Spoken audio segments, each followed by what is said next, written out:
Hey Cameron! It's awesome to see you! I saw that you were live not too long ago. Had to stop by and at least give you my support. You know that's how I roll. Hello! As you can see, we're back to our original streaming setup. This will be the setup now and at the end. I'll bouncing back and forth between the two every now and then. I do prefer the new Japanese one a little bit more. But today we're going to be using this one. Hello! Ah, it's so good to see you, Cameron. It is just so good to see you. My goodness. I hope your test stream went really well. I do. I was only able to obviously see the very, very beginning of it, of course. And I genuinely hope that it worked out the greatest for you. So yeah, as the title does, in fact, announce... Oh, my little bitty boost. There they are. As the stream title announces, we are finally finishing up our crazy little story today. And today I want to heavily encourage the use of my chat commands.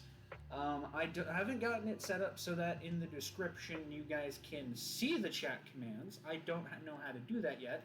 The moment I do, I will have them thrown up into the description.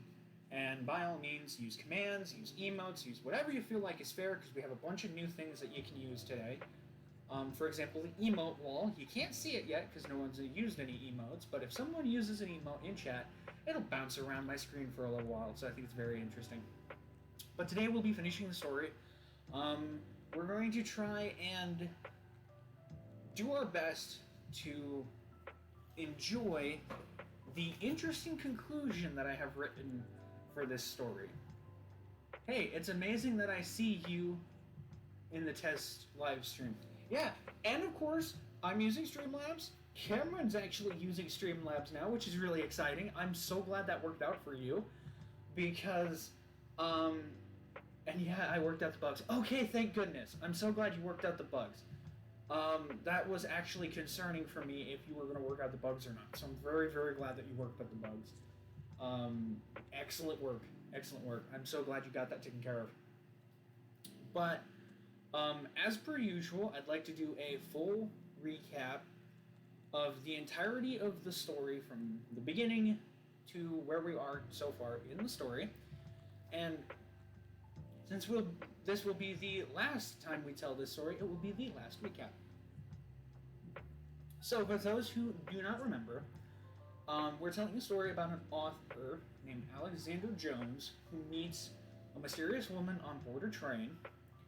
They eventually become partners in solving a murder mystery that Alexander wrote, and it's being lived out in the real world. And there's been a few things that the woman has done that is unexplainable.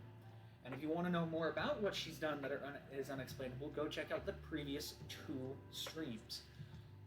Now, also, I wanted to convey that in writing this last bit of the story down, I was awake from 3 p.m. on Sunday to about 9 p.m. on Monday. I was awake for over 24 hours coming up with how I wanted this story to end. And I know that sounds crazy.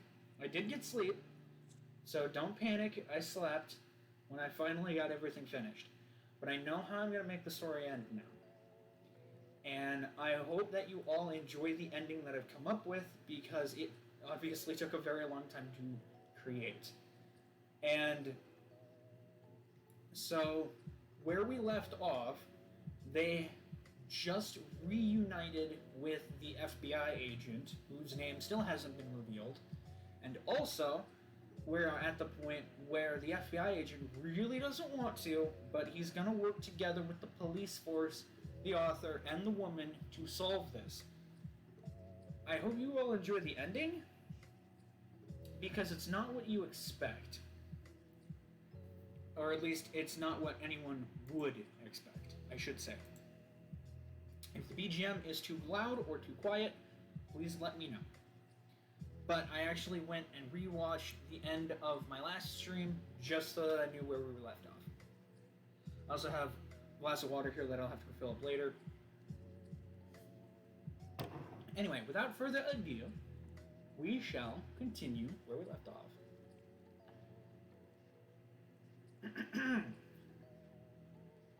The police officer seemed quite surprised that the FBI agent was not only reluctant. Wow, that kind of sounds like me working on my games. Yes, it does. The police officer was very reluctant to accept what the FBI agent said. However, he seemed to also shrug it off due to the importance of what was going on. The FBI agent began to speak. So we have a lead on where we think this person might be located, he said. It's in an office building just east of town. We already checked that, said the police chief. It was a fake building. Fake building? What do you mean by that? Said the FBI agent. It was fake, he said. It was, even ask Alexander, it was totally fake. He turned to me and I shrugged. It was made of cardboard, I said. What else were we gonna do? Break down the walls? Well, we kind of did, said the woman, still hiding behind me. You broke down the fake building, the FBI agent said. How did you break it down? It was made of cardboard, said the chief, and he walked off dismissively. We need to solve this and fast. We're running out of time, I fear. Running out of time for what? I said. The case is still fresh. Yes, but the first case hasn't been solved and it's still a cold case, said the chief. We have to hurry. Is there some deadline that I don't know about? I said, looking confused as could be. Not really, but I'm getting tired of this case and frankly, I feel like it needs to be put to bed. I agree, said the woman. This has been going on for long enough. We quickly took off and went back to the very fresh crime scene that had just happened mere days ago.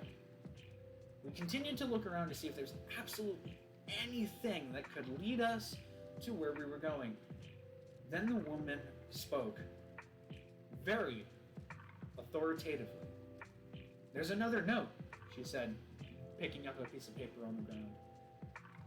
Another note? I said, didn't we just pick up a note written in Japanese like a day ago? Yes, she said, but this one wasn't here a day ago. How was it not here a day ago? Said the chief. We've had this crime scene under watch for days. 2 days, she said, and it's possible that one of the guards missed it, or they let someone in, said the FBI agent. I knew this cop house was just an absolute cop-out. Don't go there with me, said the chief. That's not fair for you to say. What else am I supposed to say, said the FBI agent. Y'all are quacks. You don't have any of the technology or the money or the funds or literally anything that we have. Now, hold on a minute, said the chief, but then I stepped in between them. Break it up, guys. We don't have time to discuss which one's better. Me, they both said simultaneously, and I felt like I was in a schoolyard being a teacher, breaking up a bully fight. Okay, you both win. You're both great, in your own regards. Let's move on, I said, and pushed them aside. How dare you stick your hands on me, said the FBI agent. I can have you arrested for assault. No, I'll have him arrested for assaulting me and assaulting you, said the police chief. And I walked away from them because I couldn't deal with the bickering. The woman was still scanning the note, reading it back and forth. I could see her head moving side to side, but I couldn't see her face. Or her cloth mask, for that matter. I guess I sort of forgot she was still faceless. Did you gain anything from the note? I said, looking at her. No, she replied, it's just a bunch of scrambled numbers and letters. Numbers and letters, I said? What do you mean? Well, look, and she handed it to me, and it was literally just that. A bunch of numbers and a bunch of letters. It wasn't math, it wasn't coordinates, it was literally just letters and numbers. Well, that's very strange, I said. It's not a code, clearly, and it's definitely not a map. Then what could it be, she said. I don't know. Why are you looking at me? I said, looking up at her jokingly. You're the author, she said. You got us dragged into this. I got us dragged into this? I said. How? Well, back on the train. You could have easily left me at the train, and no one would have stopped me from leaving, and we would have never met. But, I said, trying to push her conversation forward a little. However, she said, correcting me, if you hadn't have brought me along, I don't think I would have made such an amazing friend along the way. I didn't know whether to take that as a compliment or she was mad at me for making her my friend. I genuinely couldn't tell. Thanks, I said, trying to sound like I wasn't sure about what was going on. You're welcome, she said, walking away, and then she stopped and turned back to me. This has been the weirdest adventure I've had yet, and I've had quite a few, she said. You've had adventures, and you haven't told me them when there's a lull in conversation. Well, I didn't think you'd be interested. Of course I'd be interested, I shouted. I'm an author, after all. And precisely why I didn't tell you, she said. I don't want you stealing them and writing a book about them. You know me at this point, I said, looking back at her.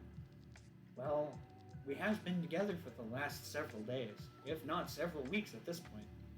That's true. We've been friends for several weeks at this point. Kind of feels nice to not be alone, doesn't it? She said, turning around and walking back towards me. Yeah, it does feel nice not to be alone, I said. Well, don't jinx it, she said, but I think our time will soon be at an end shortly. Define shortly, and what do you mean by that? I said, trying to laugh. Oh, I don't know, she said, just saying things off the top of my head, I guess. She then brushed past me and went over to the police chief and the FBI agent, who were still bickering. Boys, she said in her soft voice, let us stop this debilitating banter and look at this. She handed the piece of paper to them. Now fight over this instead of yourselves, she said in a mocking tone, and came back over to me. What the hell are you thinking? I said. That's gonna cause more problems. We're not gonna get anywhere. Yes, but if we give them something to fight about that isn't their ego, maybe they'll be willing to help us, she said. I genuinely couldn't believe what she was talking about, but we just kept scouring the crime scene for the next several hours, while they bickered. We found nothing. Still nothing. Nothing had changed, except the removal of the bodies, and we still didn't have any evidence of heavy fighting or anything of the sort. And we were still kind of lost when someone tapped my shoulder. Excuse me, Mr. Jones, said one of the officers. Yes, I said. There's a phone call waiting for you back at the station, and they said it's urgent. Urgent, I said. Alright, I'll be there in a moment. We got the police chief and the FBI agent to quit fighting, finally, and I told the chief that I needed to rush back to the station. Alright, he said, we'll go. But leave the woman here, said the FBI agent. I want to question her. Question me, she said, all of a sudden getting very scared and stepping back a few paces. I'm not staying anywhere near you. You don't have to be near me, he said. You can, if you really want to, stay several feet away from me for all I care. I just want to ask you a few questions. I'm not telling you anything, she said. Not my name, not my age, not where I'm from, or who I've been with. How did you know I was going to ask those questions, he said. Because I know you. Or at least, I know agents like you. Really? Because I'm pretty sure we've never met, he said, completely avoiding the fact that she said agents and not agent. That doesn't matter, she said. I know your kind. I'm not dealing with you. I'm sorry. And she brushed past him, and he grabbed her arm. Yo! I said, that ain't cool. Trying to sound all of a sudden like I was going to level with this clearly hot-headed FBI agent. Let go of her. I don't have to do anything that you say. Then the woman turned and stared at him, pulled her mask down and lifted it right back up. The man let go of her. What's going on? He said, looking around befuddled. What am I doing here? You were about to let go of me, she said. Oh, ma'am, I'm terribly sorry. I didn't mean to grab a hold of you. I was just looking at this crime scene. Clearly, this is a crime scene, right?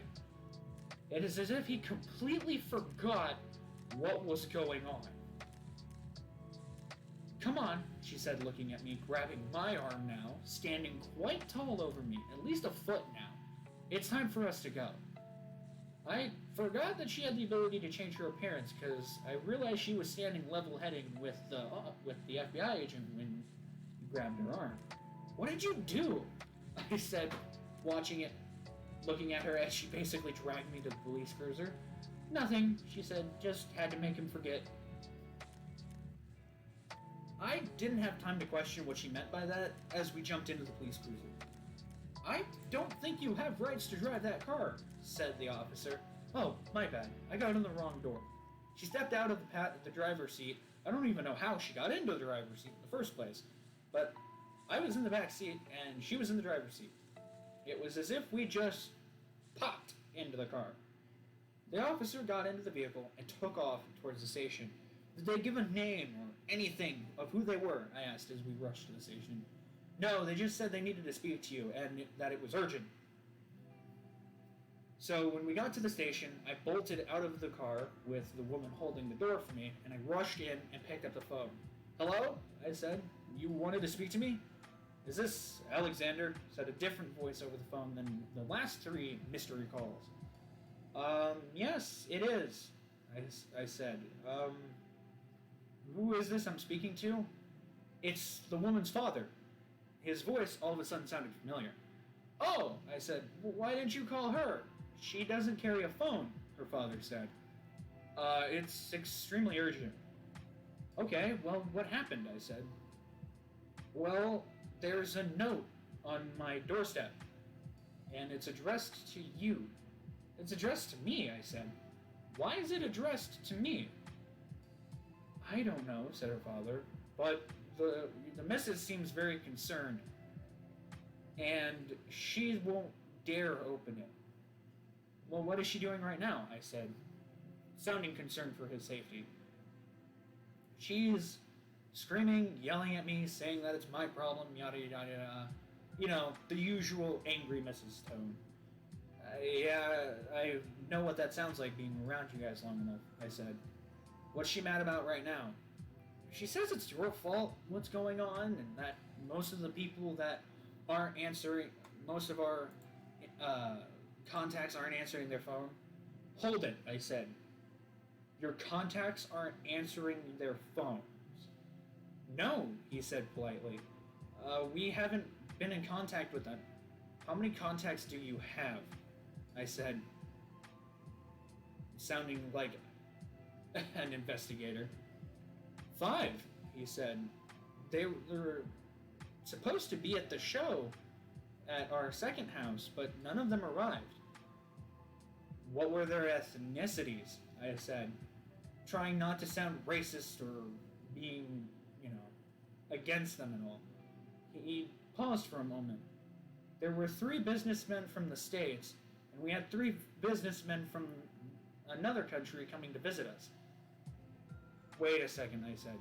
You said 3 businessmen who were from the States, and there were 3 businessmen coming from another country. Yes, I guess that makes 6 then, doesn't it? Yes, it does make 6. Where's the 6th one? He canceled last minute. He didn't want to have to travel all the way out here. Well, that's a relief, I said to myself. So, how long ago did the last one drop talking to you? About 2 days ago. And I was like, I immediately put the pieces together. You said 2 days ago, right? Well, yes. It was roughly 2 days ago at this point. We just had a crime scene 2 days ago with 3 businessmen. Wait, what? He said, yeah, we just had a crime scene 3 days ago with 3 businessmen. And the last 2 crimes was one on a train and one waiting for a train. Where were they? He said. The father said.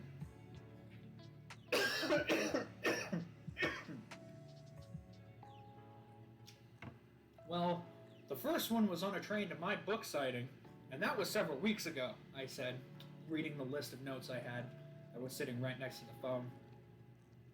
The second one was about, I want to say, a week ago, and a few days before I met you, sir. And he was somewhere here in town.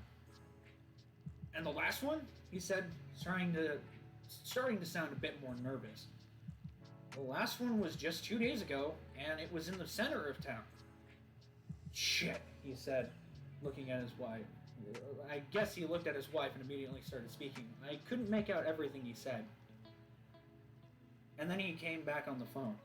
Alexander, you have to promise me that you'll solve this, and please solve it fast. Okay, why? I started to get concerned because he was sounding concerned. Because, said the father, if you don't solve this, I might not have a company anymore. What do you mean, you might not have a company anymore? All the businessmen that you have just described, and all of the supposed murders, because I don't believe all of them are dead, they were all my businessmen, he said. They were all linked to my company in more ways than one. Wait a minute, I said. If they're all linked to your business, then you should have the names of all of them, right? Why, yeah, I do have all the names, he said, the dad said. I can send them to you right away. Please do, I said. If you send them to me, maybe we can solve this even faster. That's amazing. That would be a genius move, said the dad. I'll send them with a personal messenger. No, don't do that, I said. Don't do that. He could be followed. We'll come get them ourselves. All right, we'll see you soon. And the dad hung up the phone immediately. I turned around to the woman, who was now standing level-heading with me again. And she wasn't towering over me. Who was that? She whispered. It was your dad, I said. My dad? She started to look scared. My dad's dead. Oh, I mean your adopted dad. Oh, I said, what does he want? He's got a lead for us on who these people are. My father has a lead on who these people are? She said, looking confused. Yes, I said. He wants us to come and pick up the lead. Why does he want us to come and pick up the lead? He doesn't, I said, cutting her off. I chose to tell him that we were going to go pick him up. Why would you do that? She said, very upset with me. Because he wanted to send his personal messenger. He doesn't have a personal messenger, she said. His personal messenger was me. Well, he was gonna send for them. I guess he was gonna try and send for you? Me saying that out loud, I now realize that was physically impossible. Well, we best not let him down, she said. She turned around. Does he want me to change? I think you shouldn't, I said. You should stay how you are now. Really? She said, looking back at me, still with her face almost completely covered by the black mask and purple cloak. Yeah, I said, maybe if they see you this way, maybe they'll see that this is who you want to be rather than what their image of you is. That doesn't make sense, she said. They won't see that. Your mother might not see it, but your dad seems really nice, so maybe he'll understand. Whatever, she said, let's go. I don't want to be there any longer than we have to. She immediately walked to the back of the police station and got into another cruiser. What are you doing? I said. I'm getting in the cruiser so that we can go see my parents. We're gonna take my car, I said. Why are we taking your car? Simple, I said. If we take my car, they might not know that it's for legal reasons. What are you kidding on about? She said, whispering, sounding even more annoyed. Legal reasons, mumbo jumbo, it doesn't matter. We need to go. So she got out. Clearly now she was pissed at me. And got into my car. And she got into the back seat. Usually she rode shotgun, so I could really tell she was mad. Well, I got into the driver's seat and we took off. As we were driving down the road, she didn't speak at all. She threw her hood completely over her face and clamped it over herself. You really hate your parents, don't you? I said, trying to start a conversation with her. Yes, she said angrily. I hate them. Even your dad? She sort of moved her head a little bit and sunk a bit more. I don't hate him, she said, as I was trying to pay attention to the road and her at the same time.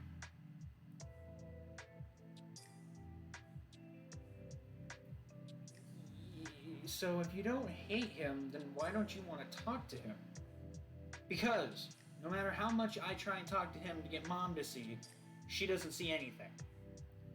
That's not really his problem, though, is it? I said, pulling onto the highway. No, it's not his fault, she said, but it's her fault for being so blind. Okay, I said, why is she so blind? Because she thinks I'm a burden. I'm their only kid, and I was the only one who accepted them as foster family. What happened to the rest of them? They weren't able to apparently adopt too many children because she's, quote, prone to outbursts. Prone to outbursts? I said. Yes, if you didn't figure it out already. Now she was getting really short-toned with me. Definitely not the tone I was hoping for during this short banter. So, exactly how bad is she? How bad were her outbursts before you decided to leave? They were severe, she said, sitting up more and looking in the rearview mirror at me.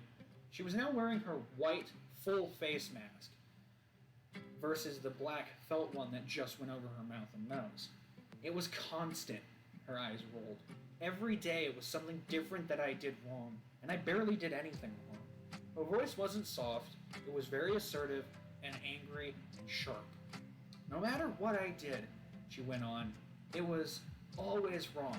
Put away the dishes in the wrong spot, put the drinks away on the wrong counter, grab the wrong wine off of the counter too. It was all wrong. Wait a minute, I said. They had you get wine out of the coolers? No, she said. It was already on the bar. They have a bar? Around kids.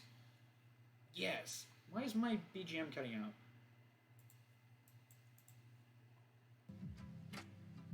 That's very weird that my BGM is cutting out. Usually doesn't cut out midstream. Oh yeah, that is very strange. Reset the BGM for just a sec.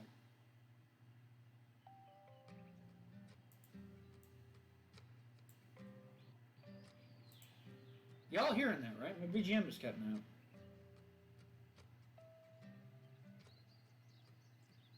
Weird. Hang on, I'm gonna fix this.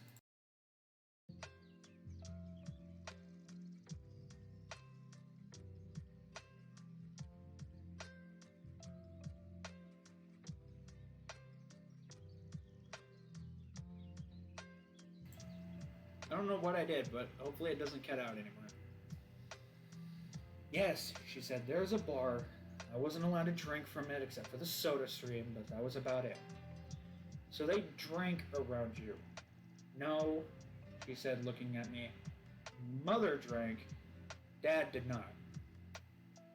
He wasn't a drinker? He didn't like alcohol, she said, cutting me off. And she continued the rest of the journey telling me more and more about how bad her mother was to her. She didn't abuse you ever, did she? I said, trying to pray that nothing super bad ever happened. No, she said, thank God, because I would have left a lot sooner. How long ago did you leave? I said, but I felt like she wasn't going to answer this question. But to my surprise, she spoke. I left about a year after they took me in as a foster parent, she said. I wasn't too pleased with it, and I had the right to leave after a year. Thank you for telling me, Cameron. I went and finally fixed it, I think. If it comes out again, I'll know. So you were only there for a year, I said? That doesn't seem like very long to reach the legal age to leave. They didn't know I was of a legal age till a year later. I said. That's why I left so soon. Wait, then how old are you? Or, wait a minute. I stopped, and I knew she wasn't going to answer that question. I'm still not answering that question, she said, unsurprisingly. That's not right of you to ask a woman at all. It didn't help that they asked that constantly too, until I finally told them. So they know how old you are? It's actually the reason they kicked me out after a year. Wait, they kicked you out after a year because you told them your age? Yes, she said, and her voice slowly becoming more soft as we left the highway. They kicked me out because they considered me a monster after that. Or at least, the mom did. They considered you a monster? I said. What are you, like over 100? She looked up at me with eyes that clearly showed that she was pissed. You're not even close, she said angrily, and don't try and guess. I'm not gonna tell you. I shrugged my shoulders and said, alright, I don't need to know anyway. It's none of my business to know your age. But I started thinking about it the rest of the drive. If I'm not even close to her age, I said, thinking to myself, and if they were considering her a monster, if, I guess, 100, she's probably younger than that, I said, thinking to myself. And I must have accidentally said that out loud, but she said, shut up about it. We're almost there. She was still wearing her purple cloak, but now, the way that she was wearing it, it came up just to the edge of the top of her face mask. I couldn't even see her hair. She must have had it pulled behind her back. We pulled into the drive and stepped out of the vehicle. The house lights were on, and it was mid-afternoon. That's weird, I said. I thought the lights would be on. I got out and walked over to the door. The woman decided not to follow me at first, and then eventually got out and caught up to me. I knocked on the door.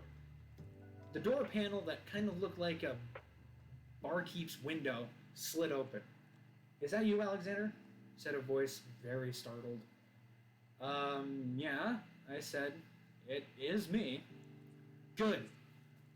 This is the dad, by the way, obviously. He said it like I was on a phone call. I know it's you, sir. Will you let us in? I'd rather not. The missus is having a moment. I heard the sound of crashing platters and glass behind the door. Sir, are you alright? Do I need to call for help? No, don't call for help, he said. I'll handle this myself. Just take these letters. And he shoved them through the mailbox on the door. Take these. It's got all the names and all the information you need to know about our contacts, including the one that didn't show up. Alright, I said, and you're sure you're gonna be okay? Yeah, we'll be fine, he said, immediately shutting the window, and we started to walk away. The window slid open again. Wait a minute, he said before I left. Is that our daughter? Yes, I said, and she turned around to face him with the full face mask. Honey, he shouted, our daughter's here! She was still staring at the door, when I heard the dad run away from the door. I couldn't make out what the woman was saying, but she was definitely screaming, or at least the mother was. The door flung open, and the dad wasn't near the door, but it was the mom. She came bolting out of the door, screaming and yelling at her daughter. I couldn't even make out what she was saying because I was in the car. I had decided to get in the car because I felt there was a fight about to happen. The daughter ripped off her face mask and started to yell at her mother. I guess she must have had the cloth mask underneath because the mother didn't stop dead in her tracks like the FBI agent did. The mother and her started to fight. I couldn't make out everything, but the daughter eventually turned and ran towards the car and got in. She put the face mask back on her face and snapped it around her neck. Her face. What was that all about? I said, immediately rushing out of the driveway. She's off her rocker again, said the woman. drinking too much because she's so pissed at me. Pissed at you? What about it this time? She's mad that I decided to try and drag you along. It wasn't your choice to come along, I said. Your father wanted me to come here. I know, she said. I'm not talking about that. What are you talking about? I said, now cutting off of the long driveway and onto the main road again. She's mad that you came to that gathering of business people. Why is she ticked off about that? Because you weren't proper, she said. Even I didn't know what she was talking about at this point, but I decided to ignore it and keep driving. Do you want to go through those papers for me? I said, trying to sound polite. Sure, she said, sounding much more calm and soft-toned again, in her normal voice. She took off her face mask, and I realized that she was wearing the black one again, the black silk mask. She picked up and opened up the first letter, and she began to read it. I didn't really try and watch her eyes while I drove because I figured that would be a problem, and I did have to focus on the road because it was getting dark. This is strange, she said. They were all supposed to meet at the exact same place, but days apart from each other. Mobster! Hi! How are you? You're coming in during my story. How are you? I'm so glad you're here. I'm gonna take a brief pause to say hi to Bloopster. It's so good to see you. We got some good news about Dad at the end of the story, too. How are you? It's so good to see you. It's been a minute. I hope you like the new BGM. It's a little more soft, and, you know, I'm trying not to be as abrasive while telling this tale. It's so good to see you. Where's Oa? I haven't seen him in a hot minute. Probably typing, and I'm asking too many questions. I am so happy to see you, Blue. Why were they supposed to meet at different times? I said, looking at the woman, and then immediately focusing back on the road. Apparently, according to these letters, they all worked for different companies, and they were going to merge into one large company, the woman said, ripping open another envelope and reading it. So they didn't want to meet all at the same time? Wouldn't that have been more efficient? I said, turning back onto the highway to head back to the station. I don't think it would have been, she said, reading the note. Why? I said, pulling into the lane, pulling onto the highway. Because they were all rival companies. Wait a second, so a bunch of rival companies were going to get together for a merger? I said, going into the passing lane. Apparently, said the woman, but that doesn't make any sense, though. No, it doesn't, I said. Why would a bunch of rival companies want to connect together to make one big company? She opened up the third letter. Apparently, this company, as she read, was on the verge of bankruptcy. Okay, I said. And what was the businessman involved with? Well, the one attached to this letter, she said, continuing to read, was apparently in charge with selling off the bankrupt company. What about the other two? I said. They were in charge with just making sure the other companies stayed afloat. Odd, I said. Have you gotten to the others yet? She looked up, and I could see her eyes in the rearview mirror. Obviously not, she said sarcastically. I'm good, just tired, and as ever from work. Oa should be on either tomorrow or Thursday. He is going through some personal things. So what's up with your dad? Oh, I'm sorry that Oa's going through some personal things. For Dad, this is day 3 of him being able to walk solo without the wheelchair. He went to 3 different places today on his own without the wheelchair. He still used mobility carts when we went to the store, but other than that, he was able to walk and get around with a walker. So we've got some really good news there. Tell Oa I hope he gets better. I haven't been able to get a message through to him yet, but please let him know that I hope he gets through these personal matters. I haven't gotten there yet, said the woman, throwing aside the third piece of paper and opening the fourth one. I can't read this one, she said. Why can't you read it? I said, looking at her through the rear view. It's in a different language. I think it's Japanese. I grabbed the paper out of her hand, which was probably not the nicest thing to do. Hey, she said, I would have handed it to you. Woot woot, that's amazing to you. I know, isn't it great? I quickly took brief glances at it. Will do. Thank you, Blue. I quickly took brief glances at it while reading the note. It's not Japanese, I said. I don't recognize the language. I handed the paper back to her. Well, rude, she said, both angrily and with a slight bit of sarcasm in her voice. She continued trying to make out a few of the words on the piece of paper. It doesn't make sense, she said. And she pulled out the second piece of paper from the envelope, and she went silent. I feel dumb, she said. What? I replied. There's an English translation paper right here, she said, holding it up in the rear view. Oh, I said. Whoops. Yeah, whoops, she said. Don't rip stuff out of my hands. That seemed to make her more angry, but she continued to read. I stayed silent for a few miles, and then she spoke. The woman spoke. This company was going bankrupt too, she said, but they wanted someone from overseas to take care of it. Take care of the bankrupt company or take care of fixing the company? Fixing the company, she said. She opened up the the fifth letter. I couldn't remember, because frankly I couldn't see because I was driving. The fifth letter, she continued to read, and I watched her eyes dart back and forth across the paper. Even in the dark, because now the sun had set, her eyes shone like flashlights in the back. But they didn't shine to, blind the driver or anything. They were just really bright. And she was reading back and forth across the paper. I swear, if it was really dark and I couldn't see her face, it would almost look like two illuminated eyes of a ghost reading back and forth. This company was going bankrupt too. I'm starting to see a pattern here, she said. But then she stopped mid-sentence. What's wrong, I said, looking back at her for a brief second.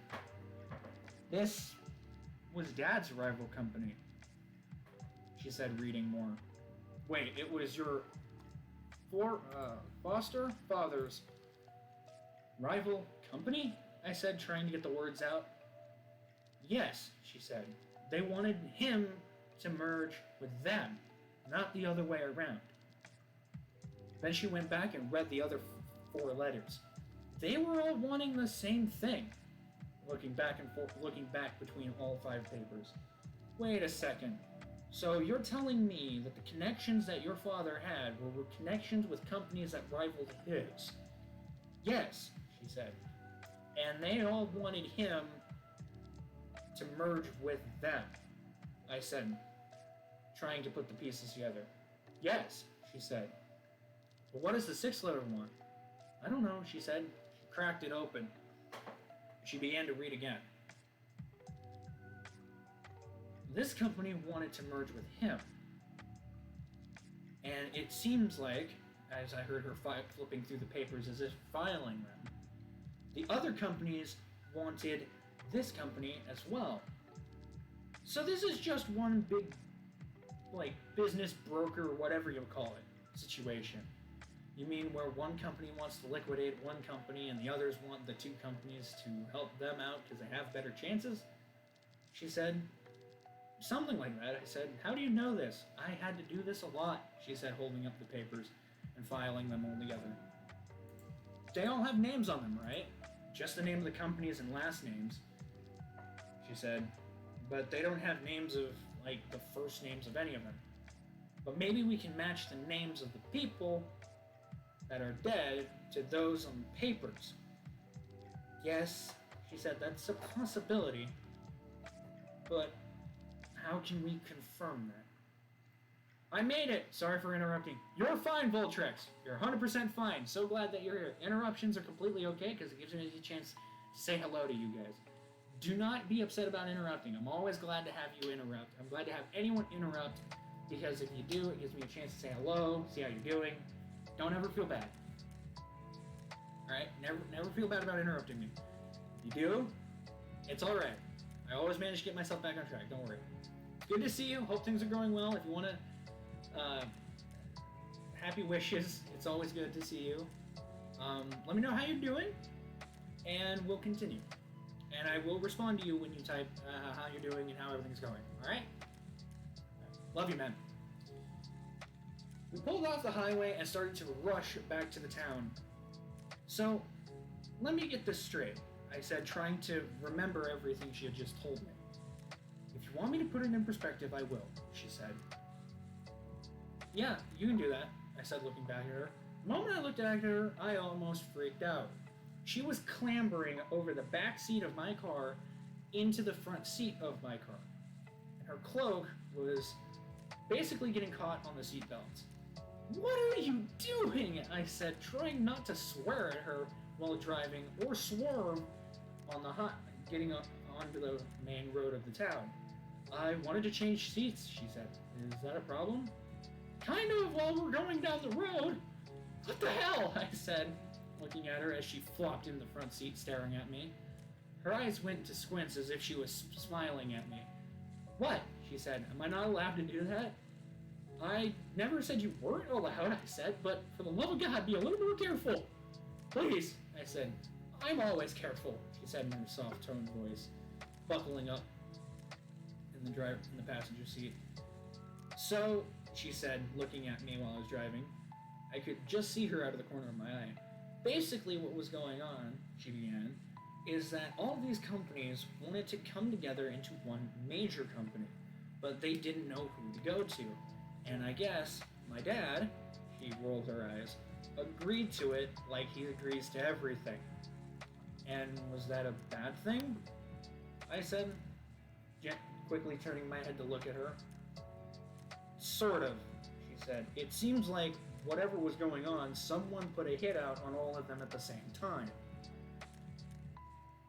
But they were meeting up at different times, I said, looking back at the road and turning to enter the town. Yes, she said, but that doesn't mean that they weren't all wanted to be gone at the same time.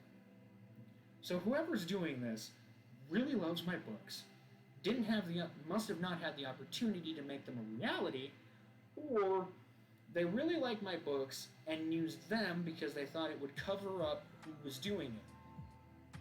Precisely, she said. However, there's something that doesn't make sense. What doesn't make sense? I looked over and she was holding the silver syringe. This doesn't make sense, she said, holding it. Don't drop that in this car, I said angrily. I wasn't trying to be angry, but I barked at her slightly. I'm not going to, she said softly. But this still doesn't make sense. Why use this when any of the other books would have had conventional means? Maybe they thought it would take less time? And they didn't expect it to work so quickly? Is it supposed to work quickly? She said, looking at me. It's supposed to work almost instantly in the stories, and there's only one occasion where it doesn't. And what's that occasion? On the very person who made it. Because, well, they had the antidote before any of the others did. So the person that is immune to this is the person that made it. Precisely, I said. Not counting you, because you accidentally pricked your fingers on it, and you're fine. That is true, she said. I am fine. But I can assure you, I have not caused any of these deaths. I sure hope not, because if you did, we're in trouble because I'm cahooting with the person trying to cover it up. She laughed slightly. Why would I want to cover something up? She said. I immediately pointed at her face. You've been covering that up, apparently, for a long time, I said. She did not like me pointing that out. My face is different, she said angrily. It's not fair for you to choose that compared to this, she said, holding it up next to her. You're right, I said. I'm sorry. We immediately pulled up to the police station and got out and handed the papers to the officers. I need you, I said, to run these names through any database you have. If these names match the people that have died, we might have a lead. What is your opinion? Hey, emo! Hey, I gotta go to bed to work again in the morning. Loving this story though. So sad I'm going to mood over more of it. I'm going to mod over it. Huh. I don't know what that means. Opinion on abortion. Dude, I'm not bringing that up today. I'm sorry. I don't want to talk about that. I feel like that's rude. I'm not bringing that up. Not during this story time. And plus, why not? Because it's a conversation that will cause fights with the wrong people, and I know too many people who are fighting about it. It's just a question.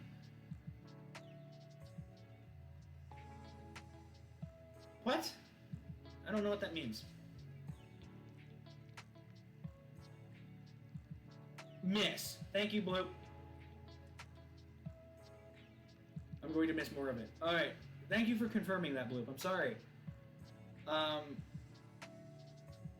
Abortion's a hard topic because I know people who have had to go through it because of medical emergencies. But basically, I'm not going to say anything about it because I don't know enough about it to make an opinion on it. So, if you want my answer of what my opinion of abortion is, very briefly, I don't know enough about it to have an opinion on it. That's the actual truth. So, hopefully that's acceptable. At least to you.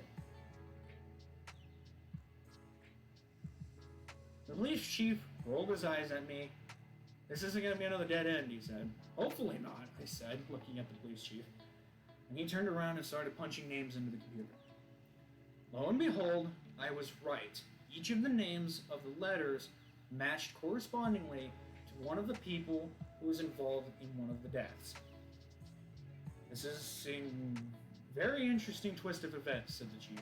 I do agree, I said, which is one of the reasons now we need to get this done even faster. Agreed, said the chief. If we lose any more people, we might have even more problems on our hands. I agree, said the woman. Let's hurry and end this fast. All of a sudden, the phone rang, and the police chief picked it up. Hello? He said. This is the police station. It's better to avoid cause it is a touchy subject. I agree, Cameron. Thanks for the support, man. The police chief was listening to this phone call and seemed to get more and more annoyed with the person on the phone. Who is this? He said. How do you know about what's going on? I couldn't hear what the other person on the other line was saying, but the police chief immediately hung up the phone. They're claiming that they have information, said the chief. And they want to meet with you and this woman, Alex. They want to meet with me and this woman. I said, yes, he said. And we're going to be bringing backup with you. And reluctantly, we'll bring the FBI with you. Hold on a second, I said. Where is the agent? The officer all of a sudden started looking around bewildered. I don't know, said the officer. He was here a minute ago. He was here a minute ago, I said. And you are telling me that he's not here now? Yes, he said. He must have left. Okay, but where did he go? I asked the officer. How am I supposed to know? He said. Well, get on your radio, I said, now getting aggressive, and see where he went. The police chief did not like me barking orders at him, but still obliged. We quickly got into one of the unmarked cruisers and took off to the designated location where this meet was supposed to take place. All of a sudden, my phone buzzed. I reached into my pocket and pulled out my phone and freaked. Today was the day that I was supposed to go to a children's book signing of the one kids book that I actually made. Can we actually hold this off for a while? I said as we were racing down the road. Why? Said the officer driving the car. The woman looked at me very confused. I had almost forgotten that she followed me into the car. I actually have a place I need to go to, I said. It should only take me about an hour. We don't have time for that, said the police officer. We need to go to this place now. But it's for the children, I said. And the woman became very harsh with me. The children can wait, she said, looking at me. Her eyes were purple and they were turning a hint of red. This situation needs to end. And this needs to end now. All right, I said. I'll inform them that we will have to reschedule for another day. So I quickly picked up the phone and called the children's event. Hello, said the woman. To whom am I speaking with? Said the lady over the phone. This is Alexander, I said over the phone. We're going to have to postpone the event for another couple days. I'm so sorry to hear the inconvenience, sir, said the lady over the phone. May I inform the children of why you will be late? I'm writing a new story, I said. And, please don't let them know this, but I'm currently also involved with the law. Involved with the law? Said the lady. I don't understand. The law is helping me write the new story, I said, lying through my teeth. Interesting, she said. Well, we can't wait to see it. It's not a children's book, I said. Oh, said the lady. We'll have to schedule a different event for it then. Yeah, I said, trying to end the conversation quickly. We will. Okay, said the woman. Over the phone, we'll reschedule the event. Thanks for calling in advance. We were worried you weren't going to show up. Oh, I was going to show up, I said to the lady. I just didn't get the chance to. Completely understandable, said the lady. We will see you next time. Bye. And she hung up the phone. Did she understand? Said the officer. Yeah, she understands. We're going to reschedule it later. I just hope she doesn't call back to reschedule it now. It took us several hours to drive to this station, and we were getting very tired. The woman especially passed out during the drive. Or at least, I guess, fell asleep. I don't know which one. When we got to the location, it was a office building. And I was sitting there thinking to myself, wait a minute, why are we at an office building? The woman immediately reached into her pocket and pulled out her white face mask, took off the black one, and put the white one over her face. Why are you doing that? I said. This isn't your father's place, is it? Actually, she said, it is my father's place. Wait, so we're going to your dad's business? I said. Yes, she said. I recognize the building. Then why did we bring backup? I said. They're gonna think that we're gonna ambush them or something. You two okay back there? Said the officer driving the car. Try and call off the backup, I said. I don't think this is a matter that needs to have police action. Why? He said, pausing as we pulled off the highway. Just trust me on this. It's not going to end well for us if we bring the police here. All right, I'll radio it in while you guys are inside. We pulled into the drive, which was actually not too far away from the highway, and the officer parked in a random parking spot. I'm gonna stay here, said the woman. You go inside by yourself. But what if I need you? I said. I'll be right behind you, I think. I'll decide later. Alright, I said, that's fine with me. So I entered the office building, and it was a very large reception area. It was a huge desk with 3 receptionists and 3 lines of people. And I was thinking to myself, great, I have to wait in line. I didn't like that thought because this was a very important matter, clearly. Suddenly, a secretary came running up to me. Are you Mr. Jones? She said. Yes, I am, I replied to her. Quickly, she said. Come with me. The CEO is expecting you. The CEO or the owner? I said. The CEO, she said. Or, I don't know the difference actually, sir. I just know my boss is looking for you. Alright, I said, and followed her quickly. Her heels click-clacked on the smooth, polished floors. "What was this meeting about?" I said, following the woman.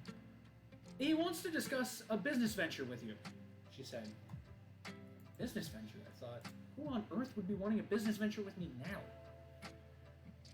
I've been a solo publisher for most of my life, I said. I don't want to really change that. I don't believe it's about publishing, sir, she said as we jumped into an elevator. I believe it's something different. All right, I said. Do you know much? I don't know much, sir. I'm just a secretary. Please don't ask too many questions, she said. I noticed she had a Bluetooth earpiece in, so she was clearly either on a call or waiting for a call. Are you expecting someone? I said, trying to create small talk. Yes, I'm expecting a business call in about a few moments. Moments or minutes? Moments, she said. I noticed the elevator that we were riding in was an express elevator because it only had a handful of buttons on the panel, and she had pressed the highest button. And the elevator was moving quite quickly up the floors. Finally, after what only seemed like a minute or two, the elevator dinged and I stepped onto the top floor. He'll be seeing you in room 11, she said, and the door closed, and immediately I heard the elevator whoosh down the shaft. All right, I said, but I've never been here before. So I started counting the rooms, but I noticed that there were only 5 rooms, and a 6th one at the end of the hall. But the 6th one at the end of the hall was labeled office. That's weird, I thought to myself. 6 rooms, 5 of which are meeting rooms. That's weird. So I started counting the rooms. 1, 5, 10, 17, and 4. That's only 4 of the rooms. This last one must be room 11. Lo and behold, it was room 11, but the one was missing. So there's 2 room 1s, I said. Strange. So I stepped into the room, and there were several businessmen sitting around the table, and the woman's father was at the very end of it. Alexander, he shouted. You made it! Unexpectedly, but yes, I am here, I said, stepping into the room. You're still wearing that trench coat, I see, he said, smiling broadly. I looked down, and lo and behold, yes, I was still wearing my black trench coat. Yeah, I'm still wearing the classic trench coat, I said, feeling very anxious about the situation. Come, you shall sit next to me. And he pulled up a chair right next to him. Okay, sure, I said, walking to the end of the table. Some of the businessmen were whispering, who is that? Why is he here? What is he doing here? Is he a liquidator? I didn't know what the last one meant, but I still sat down next to the gentleman.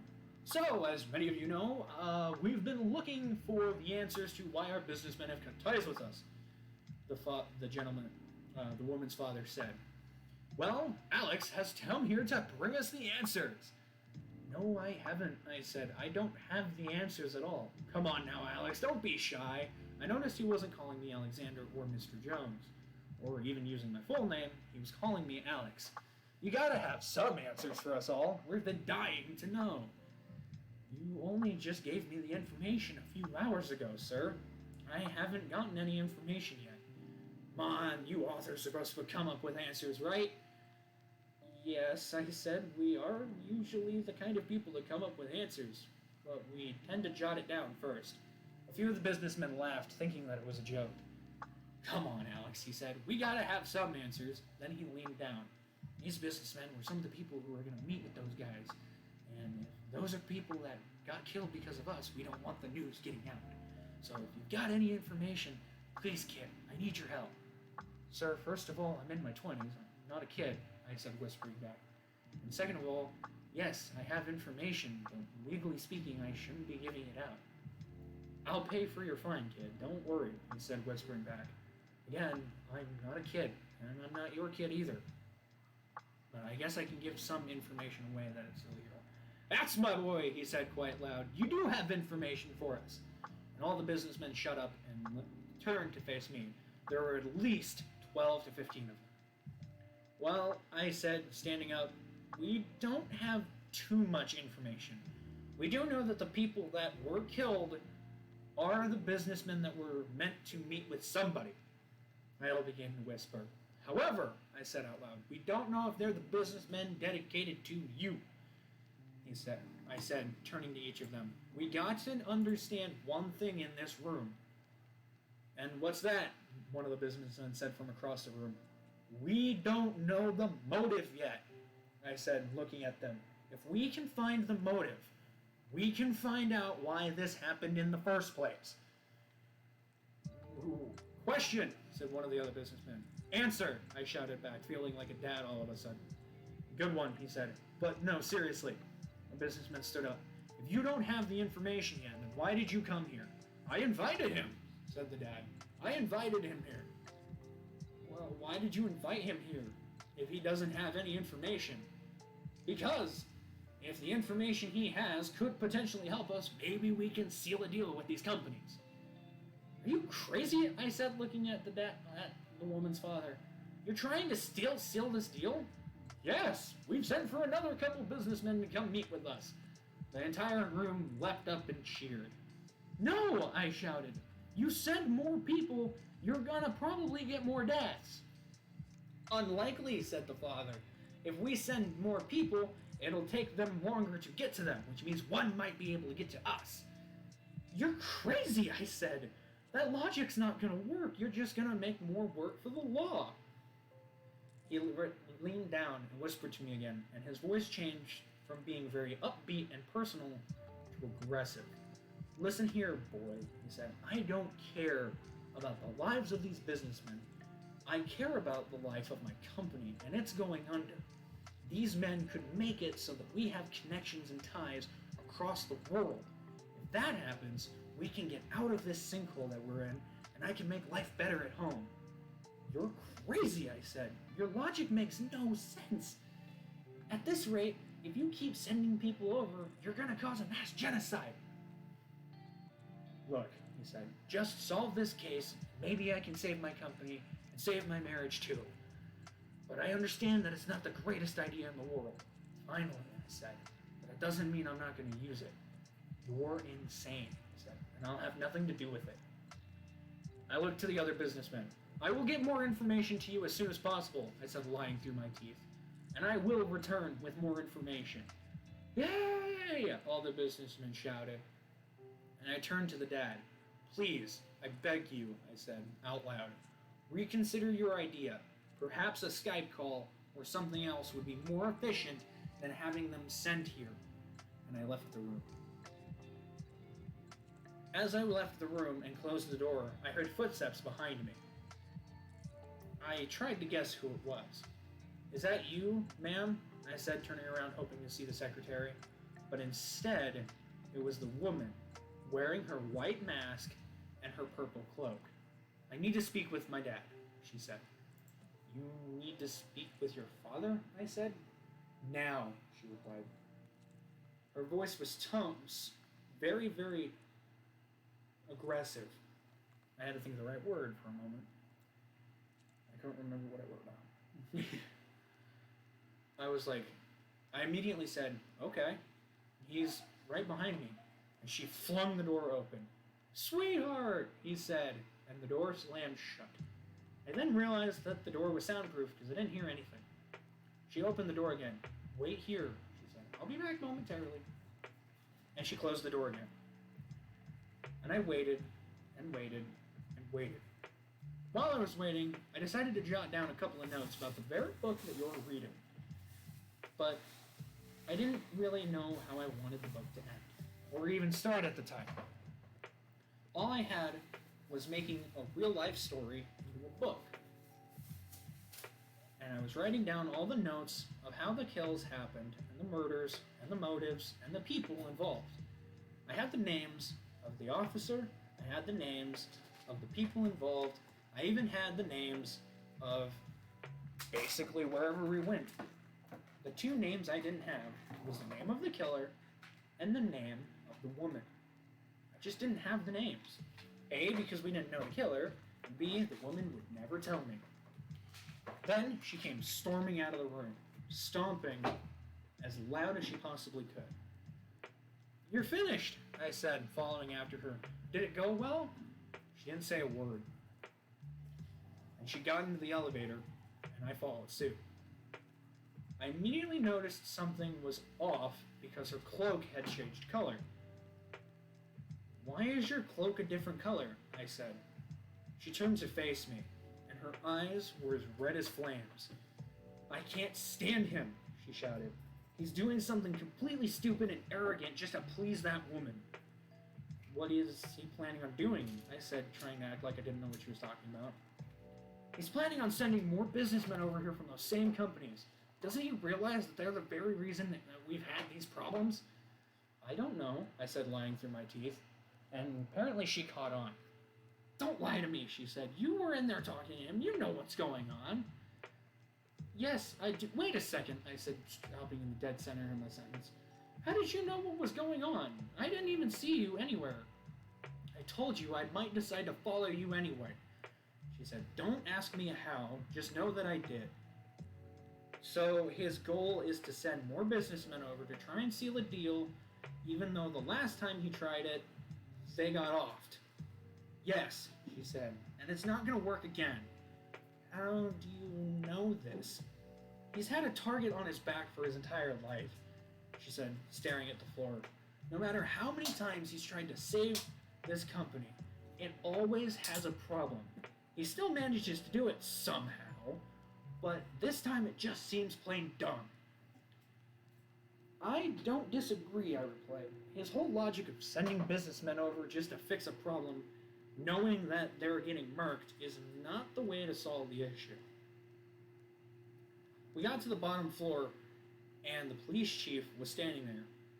Well, what happened? Why'd you call it off? What was going on? He started asking all these questions. The woman stared straight up at him. It was my dad calling you idiots, she said angrily. All he wanted to do was speak to Alexander about getting information for this case. That's illegal, the chief said. He's not allowed to know information about this case. He's not involved. You'd be surprised, she said. He's the one that sent the businessmen in the first place. He sent the businessmen? The chief said. So, in a way, he got them killed. Precisely, she said. And it's stupid that he's doing this. Out of my way. She pushed the chief aside. The FBI agent walked into the room. Hey, Chief, he said. Didn't even notice the woman was there. And didn't even notice she walked right past him. How's it going? Not well, said the chief. We are having more problems. Well, we need to understand something very important, said the FBI agent. We caught the killer. You caught the killer, I said. Yeah, he said. We finally caught the guy, the dumb bastard. He was slipping up right in the middle of a crime scene. And what crime scene was that? I said, definitely not believing what he was saying. Well, he shouted, we caught him doing a bank robbery. You caught our killer in a bank robbery. I said, yes, he shouted, and we've solved it almost instantly. He even confessed to it. Confessed to the robbery or confessed to the killings? I said, walking outside of the building with the chief on one side and the FBI agent on the other. He confessed to the robbery, said the FBI agent, and his smile suddenly faded away. Wait, he said. What killings?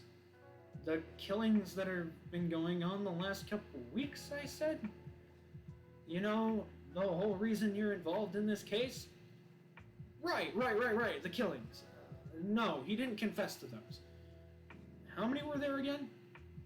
The police chief looks astonished. There were 5 of them, he said. Do you not remember this?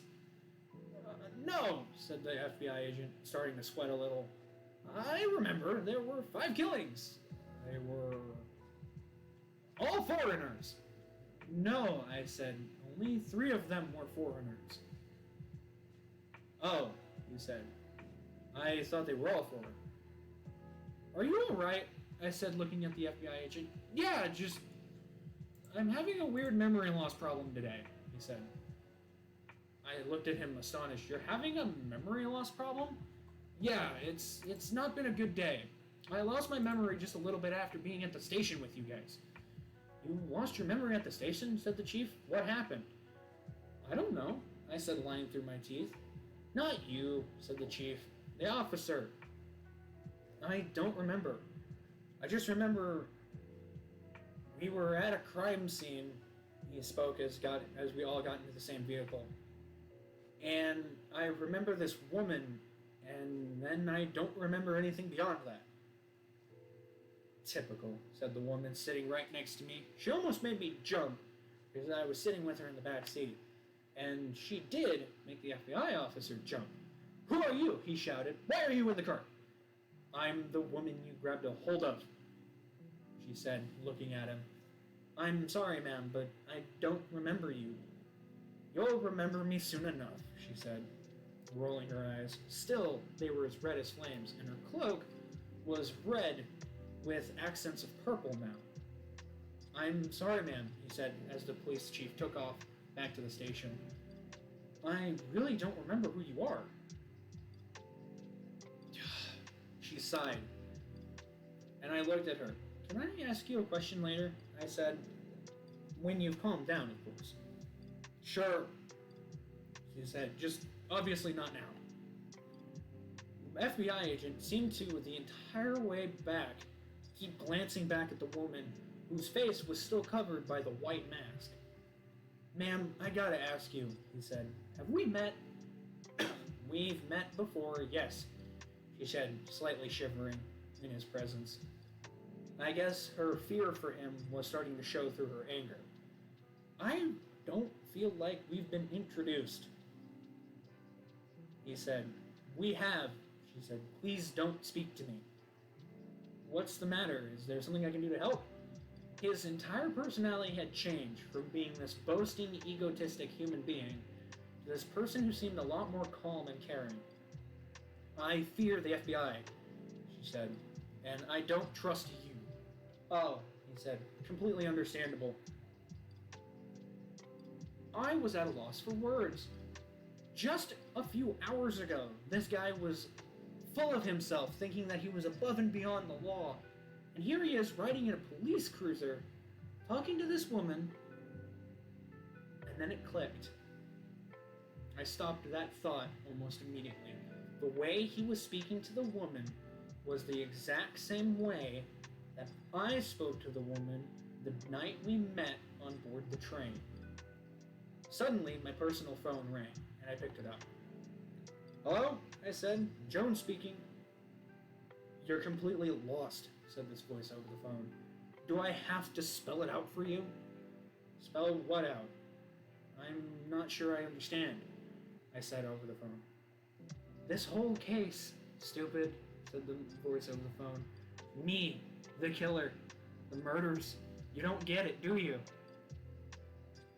I'm confused. We haven't found the killer yet, so I don't believe you when you say you are.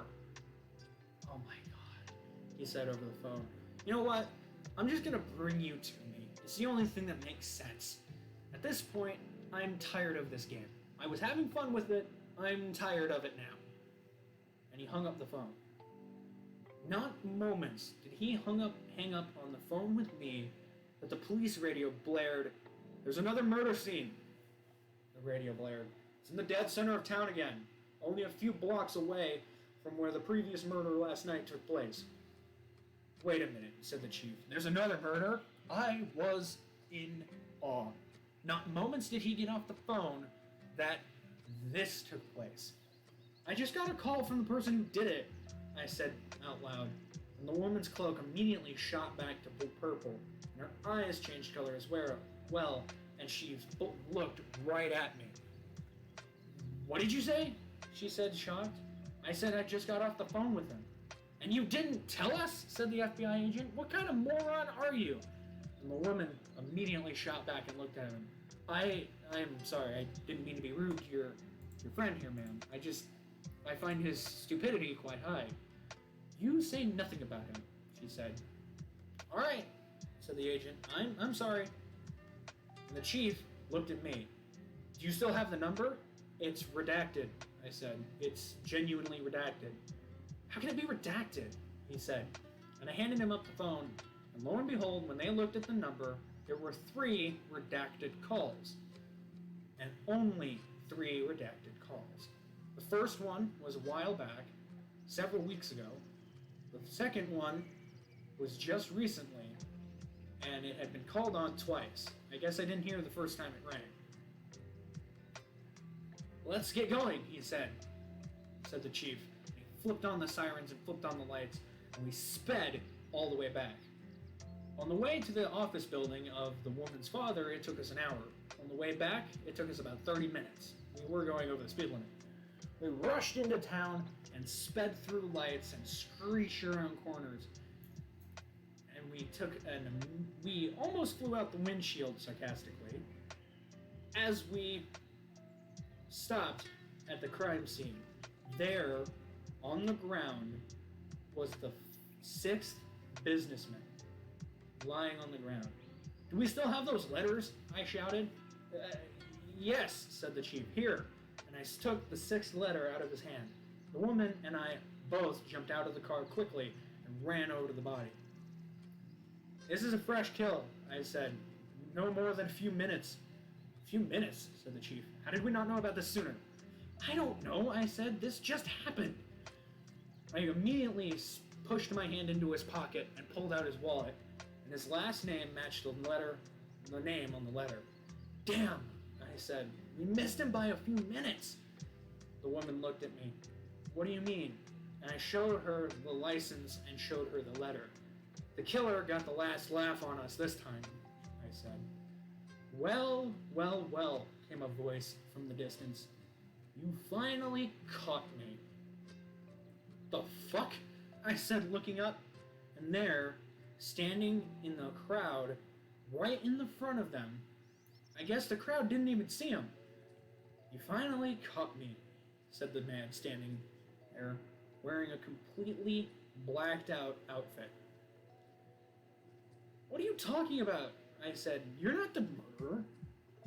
And he looked up at me. "Am I?" he said. And he reached into his pocket and he pulled out a silver syringe. "You moron," I said. "You should have ran." The woman looked at me. "Who are you yelling at?" she said in a soft voice. "That guy, standing right there." And she looked up at the crowd. "I'm sorry, but I don't see anyone, Alex," she said, looking around the crowd. "How can you not see him? He's right there." "She's not gonna see me, Alexander," he said. "She doesn't want to see me." "What the hell are you talking about? That doesn't make any sense." "Just wait a few minutes. You'll understand."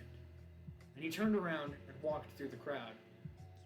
And I bolted up from my crouched position and looked at the woman. "How could you not have seen him? He was right there." "Right where?" she said, looking around bewildered. She looked down, took off her face mask, and put on her black felted mask, and looked up, and began to look around. "He was in an all-black outfit. How could you not have seen him?" She stopped, looking around. "You said he was in an all-black outfit?" she said softly. "Yeah. And he was standing right in front of us." She immediately jumped up in the air, trying to look over the crowd. "What are you doing?" I said. "Well, we gotta find him, don't we?" she said. "The only way to find him is to jump or get on a car," I said, "but no one's gonna allow that." Before I could finish that sentence, I turned and she was standing on top of a police car, scanning the crowd. She looked like a bird, twitching her neck back and forth, looking around. "What are you doing?" said the chief. "The killer was here, dummy," she said, looking at him. "I'm trying to see if I can spot him." "The killer was here?" said the chief. "All units, move in," he shouted on the radio. Like 15 police cars showed up out of the woodworks, it looked like, as they surrounded the area. "He's here somewhere. You're not going to find him," she said, getting off of the car. "He's already gone." "Wait," he said. "I thought you just said he was here." "Yes," she replied, "and he's gone now." "Damn," said the chief. "Did he leave a trail?" "Obviously, he left a body," I said, looking down at the dead person. "Do we know who he is?" said the chief, now asking the classic interrogation questions. "Yes," I said, "we know who he is. He matches the letter." What about this? Said the chief, picking up a piece of paper. It's a note. A note, said the woman. Hand it here. She grabbed a hold of the note, and she looked at it, and she dropped it immediately. I'm going to find this person, she said. Alex? Yeah? I said, looking back at her. Don't follow me. Why don't you want me to follow you? I said, looking at her. Don't follow me, she said, staring at me through her hood. All right, I said, best of luck. She immediately pushed her way through the crowd, and everyone started to realize who she was. It's a streamer. It's the one that's been helping out for so long. She hasn't been streaming in weeks. Now we know why, said one of them. She's hanging out with her friend. Could be more than that, said someone else in the crowd. Could be a whole lot more than that. Leave me alone for the moment right now, acolytes, she said. I will be streaming soon. Just let me solve this first. All of the crowd seemed to go nuts, as if the crowd was more meant for her than the murder case. Yes, acolytes, it is I, she said. It is your favorite faceless streamer here, but I am not streaming at the moment. Clearly, I am occupied with something far more important than you young acolytes will ever understand. Her voice changed quite rapidly to her soft tone, and she was speaking very quickly. Well, can you tell your fans what is going on? Said someone holding up a camera. She turned to face the camera. I will not say anything for legal matters, youngling, she said, staring at the person. But I will say this. Do not give up on yourselves, and always pursue your dreams and your wants. And she took off, running away, and the crowd erupted in cheers. What the hell was that? Said the police chief. Did you forget that she's a streamer? I said, looking at them. Wait, the chief said. Was that the faceless streamer? Yes, I said. She's been with me for weeks. How do you not know this? Said the chief. I'm not internet savvy, but I do know who she is. Okay, you knew who she was, I said, looking at the chief. But you didn't know it was her standing here? No one's ever seen her in public, he shouted. How was I supposed to know? Well, at least you're not fangirling over her like they are, I said, pointing at the crowd who was all going nuts the fact she walked by. One person even shouted, I touched her cloak. Do you want to go after her? Said the chief. Why? I said. She told me not to. You have investigators here. Go after her. I said. The chief said. All right, sure. Just give me something discreet to follow her with. All right. Take your car. We're not too far from the station, he said. I ran back to the station, got in my car, and drove off, trying to figure out where she went. I looked everywhere across the town. Every building, every store, every diner. I even went back and checked the rubble of the burnt laboratory from several days ago. She wasn't there. She wasn't anywhere. I've lost her, I said myself. How could I possibly have lost her? I said out loud. You haven't lost me, she said. And I nearly swerved and crashed the car. She was in the back seat of my car. What are you doing? I said. Stop scaring me like that. Well, I decided that you should probably come with me, and I knew you'd come looking for me. And you didn't tell me that when I went and fetched the car. I wasn't in the car when you went and got it, stupid, she said softly. How did you get in? I haven't stopped driving since the lab. Wait, I said, realizing what I just said. Were you at the lab?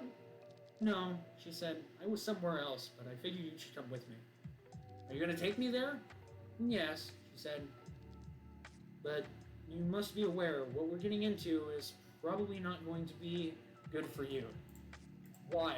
I said as we drove, me following the directions she gave me. This may be the last time we're together in the same place at the same time, she said. What are you talking about?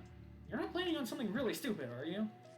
No, she said, but I will have to end this my way. This is my fight now. It's your fight? I said. This has been our fight this whole time, and now you're claiming it's your fight. The man we're searching for has not only been working with my dad to make sure that the businessmen that come over inevitably just sign the contract without a second thought. But he's also been trying to eliminate them so that technically he can take the companies without even trying. Okay, I said, and what does that have to do with you or me? The person he hired I know from a very, very long time ago, she said. A very long time ago. How long ago are we talking about? I said. Thinking, obviously, she wasn't going to give me a date or time. But she did. Well, sort of. I haven't seen this person since I left my home country, she said. Home country? I replied. Correction, she said. My home continent. Continent? I said. Where did you live? I feel like I would have known this. You won't know it, she said. But this is my fight now. And I'm bringing you with me because I wanted to spend some time with you before I had to say goodbye. I don't understand, I said, pulling up to this warehouse that she had directed me to. Why are we here? This warehouse has been abandoned forever. Just follow me, she said, as she got out of the car. I got out and started following her, and now I begin to ask even more questions. What are you talking about? This might be the last time I see you. And also, what do you mean by this being the possible last encounter that we'll ever have? This person is my old friend from years ago. And I guess he's tried to come find me. And knowing, I guess, something that he was told by my foster father, he thought this would be a way for me to be found. How did he plan that? I said. Well, I guess word traveled that I was hanging out with you because apparently he was at the house during that business meeting party. Don't you think we would have seen him then? I said, following her into the warehouse. You weren't supposed to see him, she said. She has the same kind of abilities I do, but he uses them for his own gain. Wait, so he can do all the mysterious shit that you can do? I said. Yes, she replied. Am I finally gonna get answers? I said, following her into a big open room. No, she said, but you are going to get a conclusion.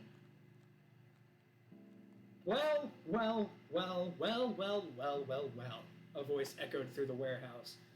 If it isn't you and Alex. If I remember correctly, you hate it when people say your name. Yes, I do, she said, looking around the room. And I hate that you've come all this way just to find me. The figure appeared in the center of the room. Don't know how we missed him, but he was in the center of the room. Now simply wearing a black shirt, black pants, and wearing black gloves. Tom Selleck! Thank you for the follow. You're coming at the very conclusion of our story, so I hope you enjoy the end of it. So, he said, you've been hanging out with an author this whole time, who's basically now acting like his own detective. The man said, staring at the woman. Yes, she said, and you should have left me alone a long time ago when you had the chance. She turned and faced me. Alex, she said. What? I replied. Run over to that room over there and stay there. This is my fight, not yours. You think it's gonna break out and fight? Said the man. I just want to talk. Woman to man. Friend to friend. Family to family. You are not family, she shouted, turning back to him. You are not my friend any longer. You're not the man I used to know. She turned back to me. Go, before I lose any patience with you. I nodded and took off as fast as I could, and hid behind the very, very destroyed walls of the room. But I peeked my head over the wall. She ripped the black face mask off and stared directly at him. You know perfectly well that's not going to work, he said. I'm not the kind of same fool as all the others. That trick will not work. I wasn't expecting it to work, she said. I could see her mouth moving now. It's only going to work in the end of this. In the end of this, said the man, walking closer to her. What are you planning on ending here? You stay back, she said. I'm not fighting you. It's the last thing I want to do. Fight me, he said. I'm not here for you. I'm here for him. And he pointed over to the room I was hiding in. Why are you here for him? She shouted. Simple. He's an idol. Unlike you, he said. You ran from everything that you could possibly have been. I didn't run from anything, she shouted at him, and I'm watching this fight from the point of view and starting to get worried as the man stopped moving. I took my oath, and I took my vows. I just couldn't handle it anymore and put someone in my place to deal with it for me. The stress was far too great. So, he shouted, you don't just run from your duties. You don't run from your job. And clearly, you've been running for a while with that moron over there. And now, you've got him sucked into a situation that wasn't meant for him in the first place. Well, clearly it was meant for him, she shouted. And if now you're searching for him, he wasn't the original target, the man said. He was just the person I used to make sure my tracks couldn't be followed. I didn't expect him to actually go through with trying to follow them or track them down. Wait a minute, she said. So let me get this straight. You used his books so that you could hide, put the blame on him, that way you could get to me? Precisely, genius, she shouted. He shouted. You've got it. You figured it out.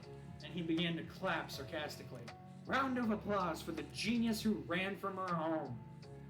You have been evading everything that you left behind, purely because you didn't want the burden that your family left you with. I couldn't handle it anymore, she shouted. That's not my problem, he said. Besides, you haven't even told him who I am. She sighed, turned over, didn't face me, but spoke. This is Calcifer, she shouted. An old friend of mine and current rival. Precisely, shouted Calcifer. I wanted her position back in the home, her home continent. But for some reason, her family decided to pick her over me. Then who are you to her? I shouted, looking at him. Looking him dead in the eyes, his eyes were just as black as his clothes. He had a very thin face and thin body. I'm her brother, Calcifer shouted.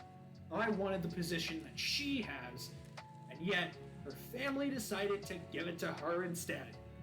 Because I'm more responsible than you, the woman shouted. That's true, said Calcifer. You're more responsible in the terms of actually dealing with people one-to-one.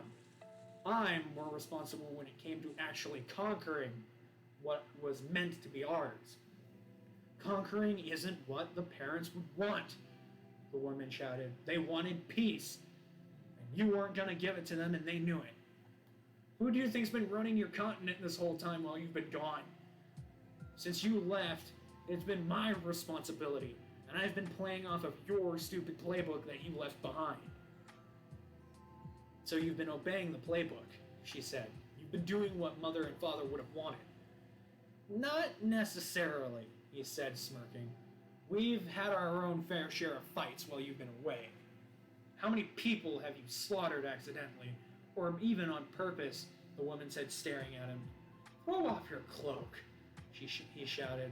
At this point, it's unnecessary. If I'm not wearing mine, you shouldn't wear yours. As you wish, she shouted, and threw the cloak off.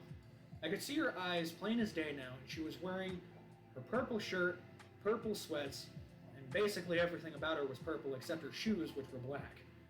I couldn't see her face completely. I could only see half of it. I'm surprised, shouted Calcifer. You're still here. He turned to face me. What are you talking about? I said.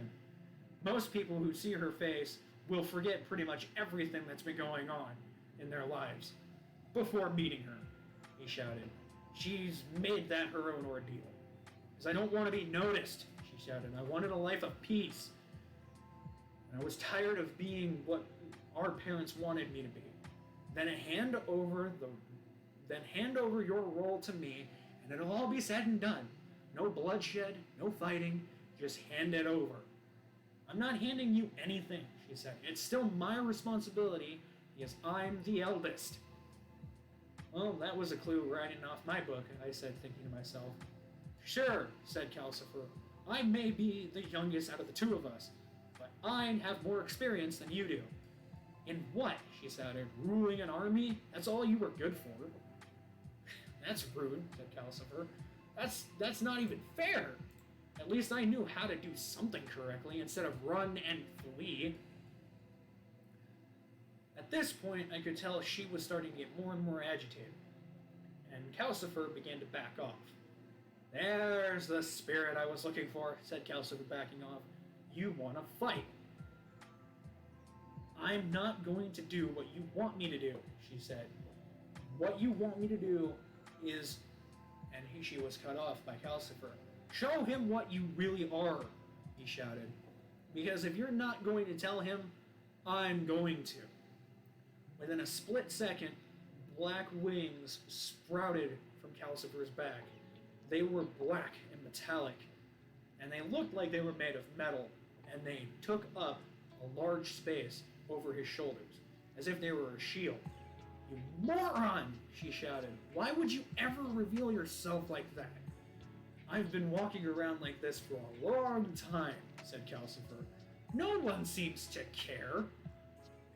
A woman was obviously taken back by this maneuver, and at this point, even I'm lost in this situation. I don't remember much because of what's about to happen that I'm going to write down, but I will say that even I was surprised. Calcifer turned to me. We're not human, said Calcifer, staring at me from a distance. We're special. We're different. We have gifts that no mortal should ever have. Quiet, shouted the woman. If you keep talking to him, I'm gonna have to make him forget. Make him forget what? Shouted Calcifer. Your adventures, your little friendship, everything that you've put on the line. I've built your story. I gave you this friendship. You have no right to take it away, she said, staring at him. Just because you created something doesn't mean you have the right to destroy it. Sure I do, shouted Calcifer, spreading his wings. They were at least 5 feet long apiece. I can fight you wherever you want, whenever you want, said the woman, staring at him. But you leave Alexander out of this. He's my friend, and therefore mine to protect. Damn it, said Calcifer. You have clearly lost your way.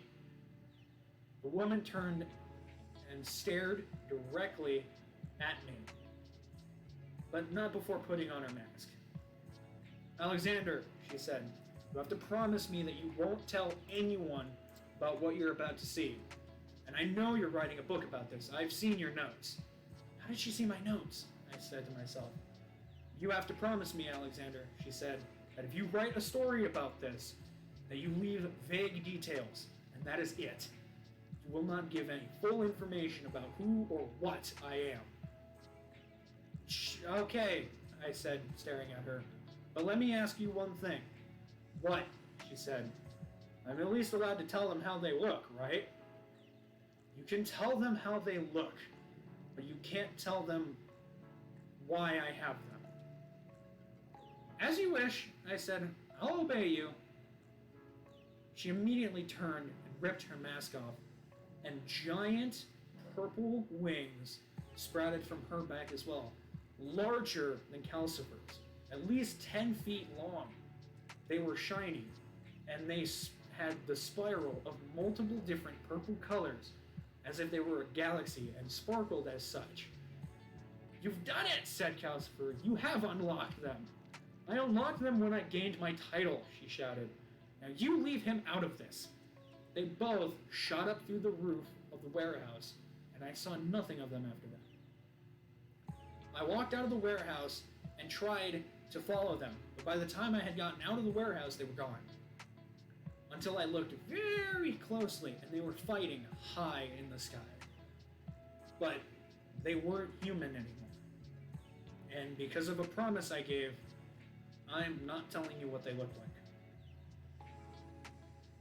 Within a few hours of me hiding out in the car, there was a thud behind me. I turned around and I saw her wings over the vehicle. There was a second thud, and I saw black wings go over hers. Keeping the details vague, as I promised, they flew back up into the air again. I jumped out to make sure the car wasn't damaged, and because of her wings, there was not even a simple scratch. Several hours later, it became very, very dark, and I don't remember much, but I do remember that there was a loud crash, and I think it was Calcifer. I ran into the warehouse, and there he was, on the ground, in what looked to be somewhat of a human shape, with his wings bent and broken. Behind me, I heard another thud, and I heard wings collapse behind me. I turned around, and the woman was standing behind me, now part human, or at least mostly human, or definitely human. I genuinely can't remember. And she walked up to me. Calcifer was laying on the ground, wheezing. "Give up," she said, not looking at me. "Never," shouted Calcifer. "You've already lost," I said. "Clearly, you've lost. Just give up. Maybe you'll make it out of this." "I'm not giving up," he said. And when he stood up, I heard his legs snap. "You've broke my legs, you idiot," he said, looking at her. "It means you can't do any more harm," she said, looking at the ground. Calcifer finally looked at me. "You're right," he said. "I'm defeated. I can't win. You might as well turn me into the law." "What the hell's the law gonna do?" I said. "You're practically beings that the law doesn't understand. How can they justify what you've done?" "They'll charge me with murder, just like anybody else," he said, laying on the ground. "5 counts," said the woman softly behind me. 5 counts? Should only count as 1. Murder weapons were all the same. "It's not how the law works," I said, staring at him. "Damn, I didn't think of that," said Calcifer. "Just leave," she said. "I don't want to do what I have to do." "You're gonna have to," said Calcifer, mockingly. "I'm gonna keep coming back until you either return home or you give me the title. I'm not giving you any title, and you are not returning home." I could hear her breathing down my neck now. "Alexander," she said. "Yes," I said, turning around. Her face was right in front of mine, and I saw her face for the first time. She had a very simple face, but perfectly symmetrical. It was perfectly built, and she had a small pointed chin. Her lips and her nose and everything were perfectly lined up. There was no way it didn't seem everything was possible. I can't write these thoughts down of how she looked. "You're gorgeous," I shouted. "You're letting him see you?" said Calcifer. "That's a first." "Shut up, Calcifer," she said, looking down at him and looking back at me. "What's gonna happen now?" I said, looking at her. "You're not gonna remember this," she said. "You're not gonna remember most of this, I should say. And this may be the last time we ever meet," she said. "Will we ever meet again?" I replied, looking back. "If she's as stupid as she looks, yeah," said Calcifer. "Step out of my way, Alex," she said, and I obeyed and stepped out of the way. She kicked Calcifer, and he screamed and fell quiet. "Did you just..." I said, looking at her. She turned to face me, looking me dead in the eyes. "Yes," she said. "I've ended his existence." "Why would you do that?" I shouted. That's completely stupid." "If I didn't, he'd just cause more pain and suffering for more people," she said, looking at me. "What the hell was that? But that doesn't make sense. We could have taken him to jail." "He would have just gotten out and figured out a way to come find me, and it would just be an endless cycle." She came and walked over to me. "You're not going to remember anything that's about to happen," she said. "What do you mean?" I replied. Then, I blacked out. I don't remember a thing after that. I just remember waking up at home. I got out of my bed and looked outside. It was dark. The moon was out. But when I looked at the moon, a shape flew past it. I can't say what it was, but I know who it was. Before writing this story, it's been about 10 years since that moment even occurred. And I haven't seen or heard of the woman, and this book hasn't been published by the time you read this.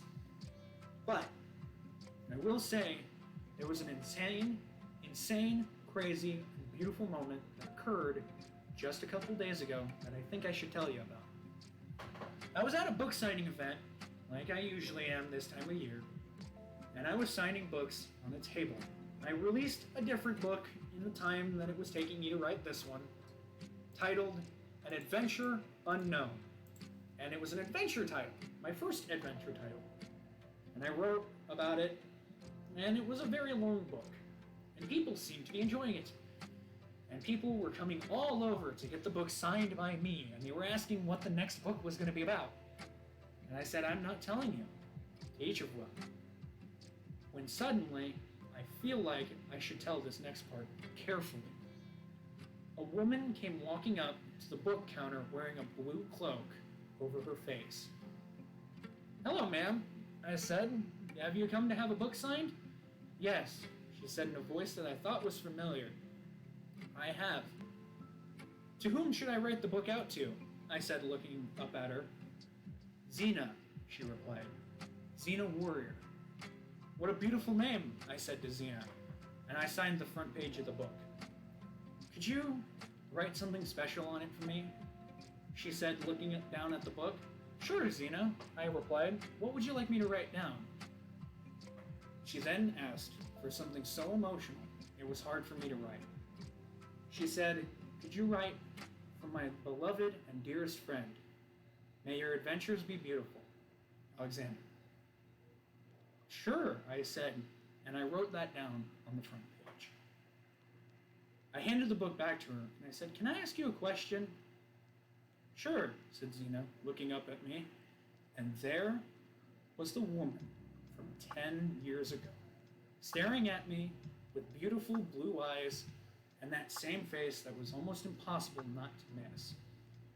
Your name is Xena, I said. Yes, said Xena. I thought it's only fair that since it's been so long, I should finally tell you my name.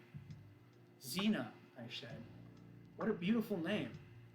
If you want to know more about me, she said, I'll be waiting for you outside. I know the book signing's almost over. And Xena left. I finished the book signing as fast as I possibly could and rushed out to the parking lot. Xena was standing by my car. And I walked over to her. You gotta tell me something, Xena, I said. Why are you back now? Well, said Xena, I missed you, and I want to have another adventure with you. Another adventure, I said? Like what? I don't know, she said. Just something different. I'm tired of bloodshed, I will say that. Bloodshed? I said. What bloodshed? It's been 10 years. I returned to my home continent, she said. I've been helping my people. Your people? I shouted. I thought you said you were the last of your kind. That's what I thought too. That was until, the whole Calcifer event. So you found out your people are still okay? I said, looking at her. Yes, she said, looking up at me. I also still haven't revealed my face online either. So no one at the event saw your face, I said. Well, of course not, she said. I didn't want them to. Well, where's your home country? Or continent, or whatever. And what did you do? I said, looking up at her. She looked at me with a large smile across her face. I am Xena, she said, Empress of the Valley of the Wind. I rule my country and my people, and have saved them from the fears of my brother. It's taken a long time, but I've done it. You're an empress? I said, looking at her. Yes, she said, but I'm not the mean one that you think of. Why are you back here? I said, looking at her befuddled. I've left someone in my stay again, because I missed this life. I missed living and hanging around you, she said. But Xena, you have a responsibility, I said. I don't have that responsibility now, she said softly, in the same voice I recognized. I want to help you finish the book. What book? I said, trying to sway the situation. The book you were writing all those years ago, she said. Don't you still have to finish it? Yeah, I said. I actually haven't even started writing it. Come on, Xena said. We'll finish it together. Together? I said. Together, she replied. And she got into my car. What the hell, I said to myself, and got into the vehicle and quickly drove home. Have you found another suitor? She said, as we drove by down the road. You mean another wife? I replied. Yes, if that's what you call it here, she said. No, I've decided to not marry again. Yeah, I said, driving down the road. Oh? Said Xena. Why is that? Simple, I replied. I've had too much fun being alone, and I kind of miss having you around. I missed having you around too, Alex, Xena replied. As we pulled up to the house and got upstairs, I sat down in my office with her sitting next to me. I began to write, and I threw the piece of paper away. I wrote on another piece of paper, and I threw that away as well. Xena looked at me. What are you having trouble with? She said. I don't know how to start the story, I said, looking at her. Well, she replied, start the story the way you want to start the story. Well, I don't want to start it in a cliche way, I said, looking up at her. Then don't, Xena said. Instead, start the story the way all good stories start, from the beginning. Where should I start? From the beginning? I just said that, said Xena. So, I began to write. And what I wrote was very simple. So there I was. And that's it. That's the end of the story. And I really hope you guys actually enjoyed the story, because it has been years in the making. And the story, I hope, had a really interesting twist ending. And I hope you guys liked the name of the characters and everything. I know some of them didn't have names. I didn't have time to ever come up with names for them. But I hope you liked it. And I think, Cameron, you're still here. I'm pretty sure you're still here. Yeah, you're still here, bud. Well, what'd you guys think of the ending of that story? Because I think it was awesome. I loved it. I loved you coming up with that ending. Because now, the way it works is that if you go back to the first video, you can rewatch it again the exact same way that the story ends. It's a looping story. And if you guys want another story like this, wow, yeah, okay, you like that. If you want another story similar to this, or you want like a story to be a spin-off of one of the characters, like if you want a spin-off with the woman, that was amazing. I hope you liked it. I'm glad you liked it. That was, yeah, it was a long story in the making. But if you want another spin-off story, I'm more than willing to craft another spin-off story for everyone to hear. I could also create another story and just come up with different characters and write them all down. But that's the end of the story. That's the end of Alexander and the mysterious woman, who's not so mysterious anymore. I've been holding on to this story for 2 years. It will be an amazing animation. If I can find someone to take all 3 of these streams and craft it into a giant animation, by God, I'm doing it. I am doing it. I'm having it be voiced over by me and getting it all animated out. I would love that to happen. I don't know who I'm going to get to do it, and I could probably commission someone to do it, but it's going to take a lot of money considering it's almost a 4-hour, actually I think it's a 6-hour story altogether. But yeah, if you want another story like this, we'll do another story stream, but I probably won't split it up into 3 streams. I'll probably do one long stream telling the whole story. But I wanted to have the ability to actually sit down between each piece and write out what I wanted each piece to be.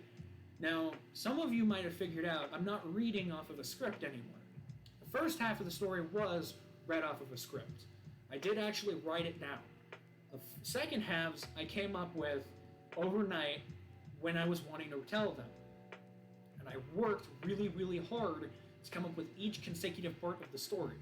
And what I'm going to do is I'm going to take all 3 streams that I've done and I'm going to combine them into one full video so that it gets uploaded onto my gaming channel. Now, the thing is, it's not going to have inner cuts between each of the streams. All 3 streams are going to be slammed together, endings and all. Yeah, your voice sounds really great with the story. That actually means a lot to me, Cameron. That means a whole lot to me. That means the world to me. But yes, I'm going to take all 3 stories, I'm going to pull them off of Twitch, and I'm going to combine them into one video. Providing my computer doesn't scream at me for making a 6-hour-long video, I'm then going to upload it to my main channel. So,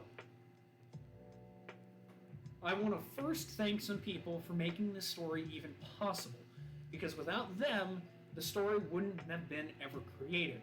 First person I want to thank is the person the main character, Alexander, was based off of, which is actually my dad. Alexander's based off of my dad because he always wanted to be a writer. He always wanted to be a famous writer, and I decided to dedicate the main character sort of to how he would treat people. Now, Dad doesn't swear. Dad would never swear. So, having the character swear, that was me throwing my own personality into it.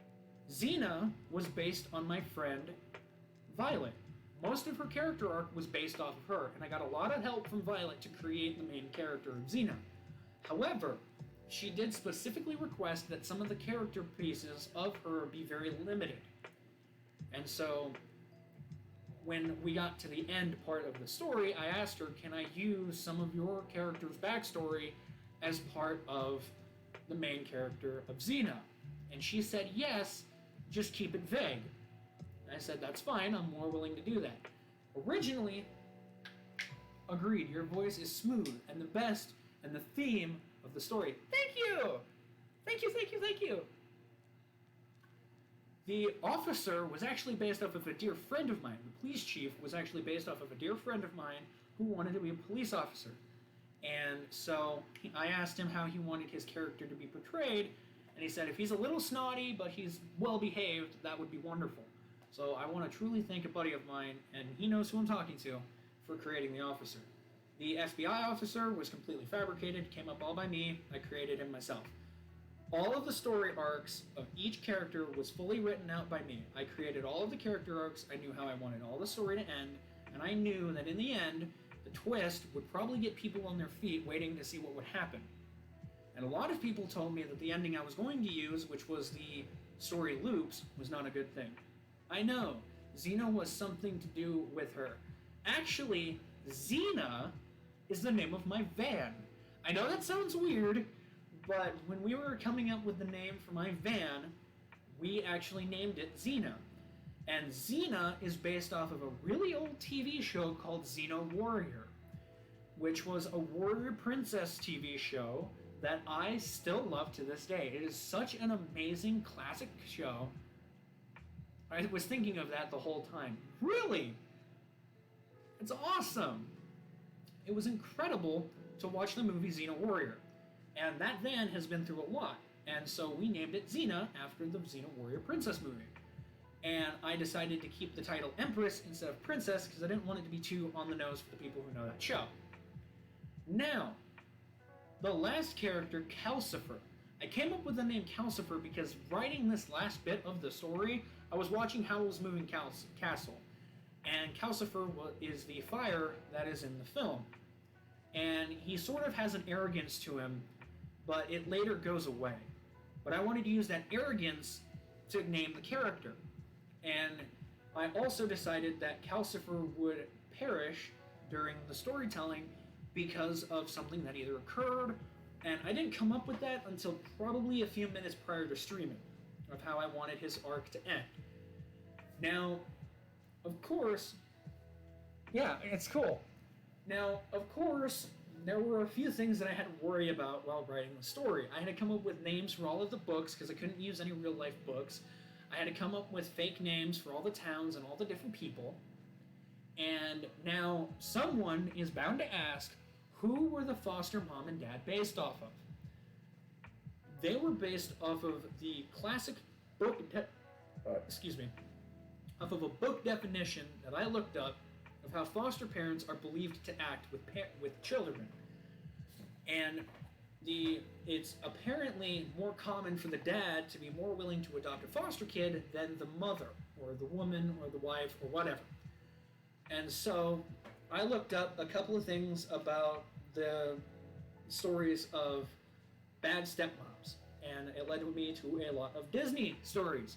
And so I decided that I was going to take the stepmom and make her the mean character, and make the dad sort of the nice, kind, polite, caring character.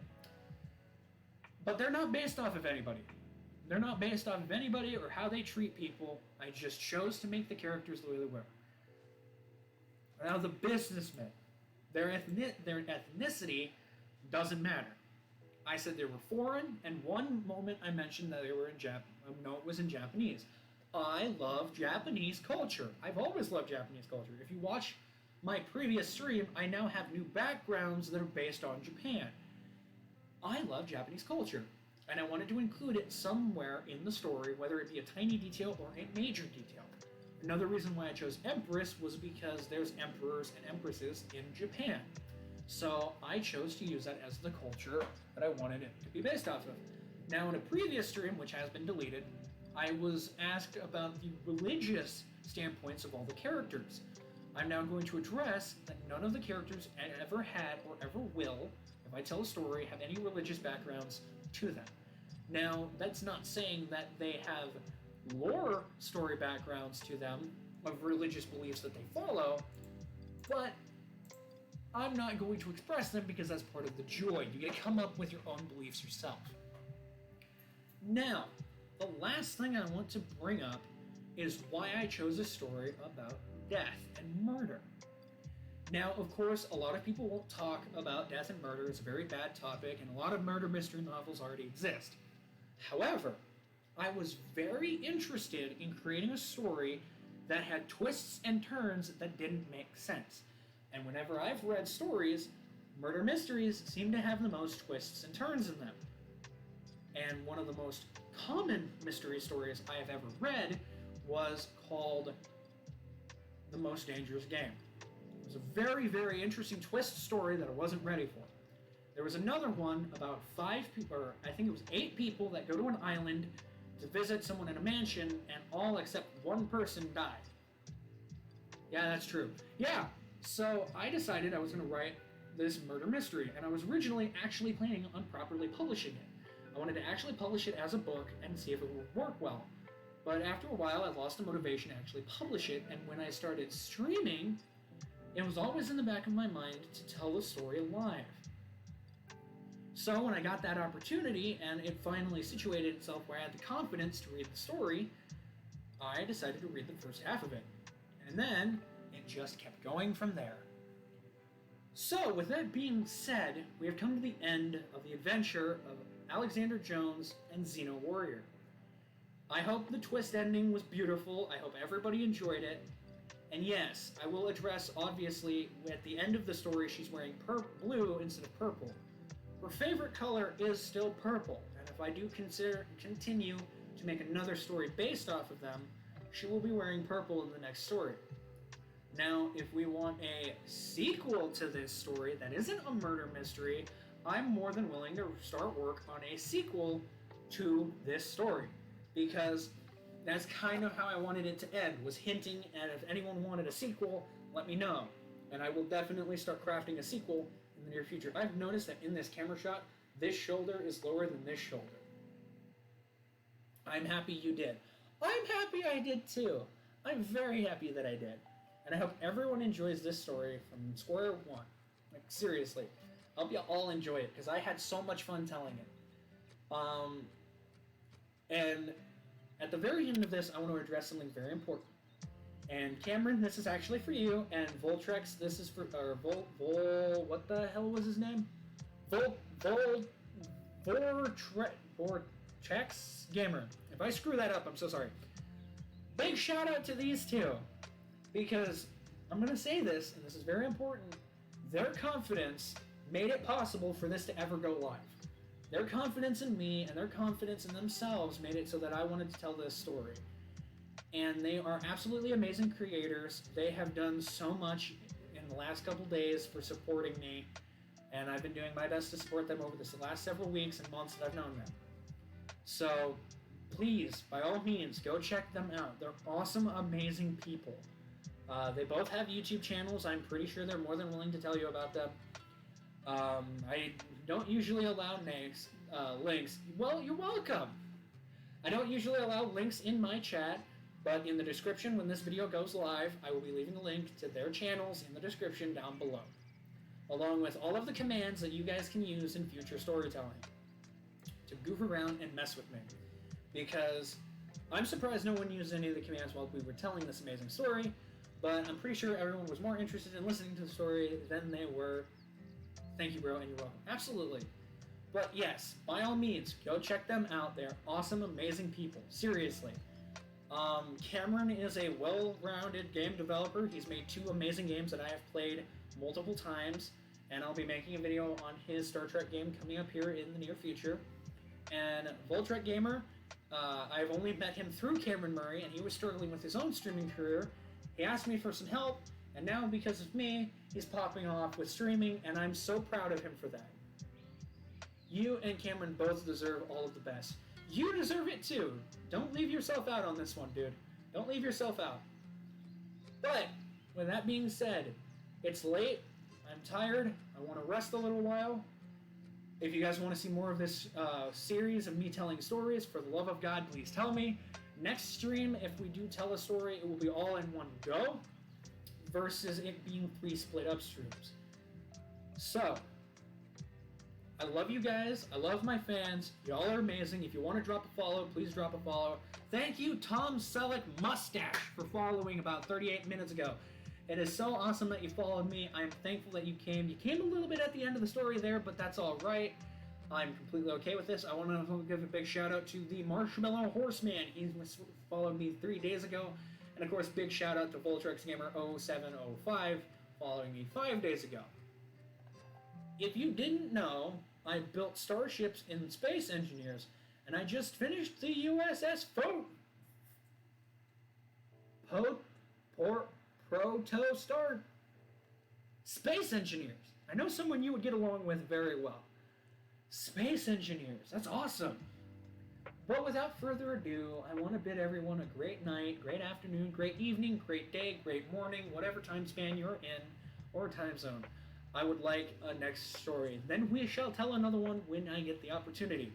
If you want it to be... Actually, wait a minute. Let's do a vote here. Let's do a vote. We have an opportunity here. Let's do a vote. Alright? Let's do a vote while we have the chance. What will the next story be? A sequel. Can I get a spell check on that, please? Thank you.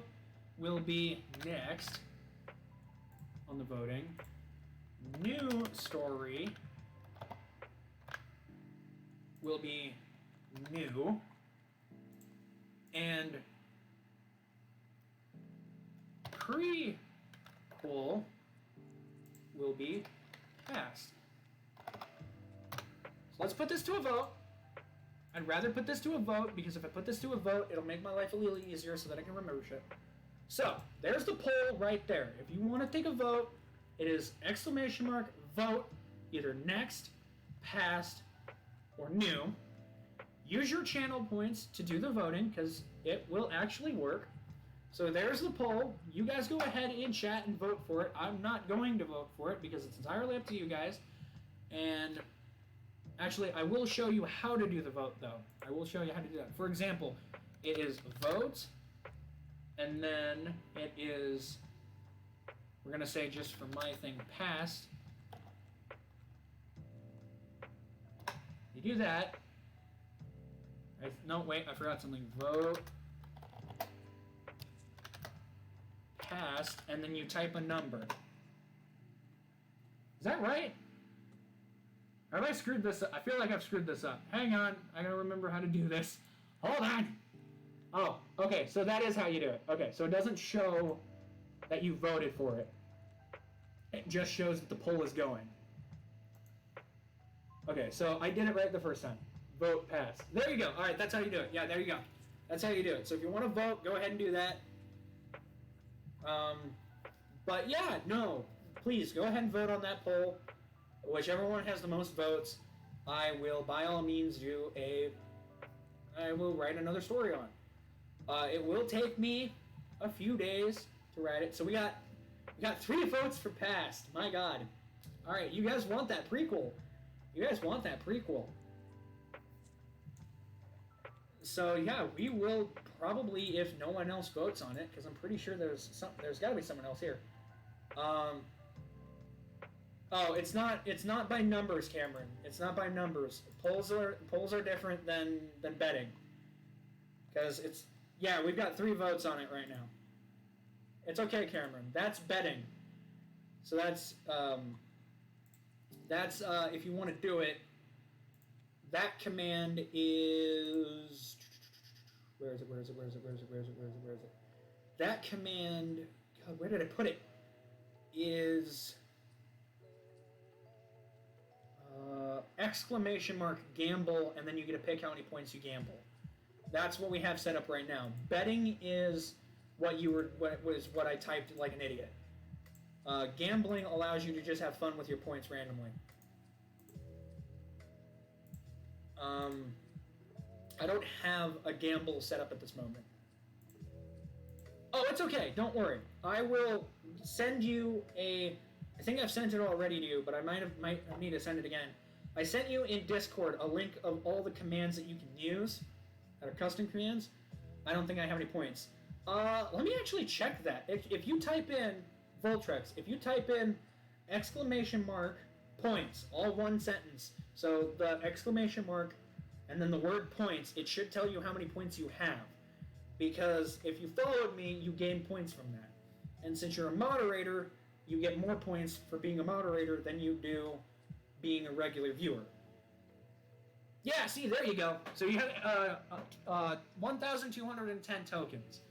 So, yeah, you're welcome. Use those use those however you want. If you want in Discord, I'll send you a list of all the different commands that you can use. I can also obviously tell you them, and you can write them down or whatever. I think that's more than I thought. So you get 100 for the follow, and then you get an additional 1,000 for being a mod. So, and for every 5 minutes that you watch, you gain 10. So, yeah, and then I can also alter it however I want. So I can change the point tally however I want to. But when I mod you, you earn more points. So I think you and Cameron earn double points because you're mods. I'm not sure how that works though, so don't quote me on it. But you can do all kinds of things. Like for example, I can do this. And see, I can gamble points. So you type in that, and then however many you want to gamble, or you can do this if you're crazy.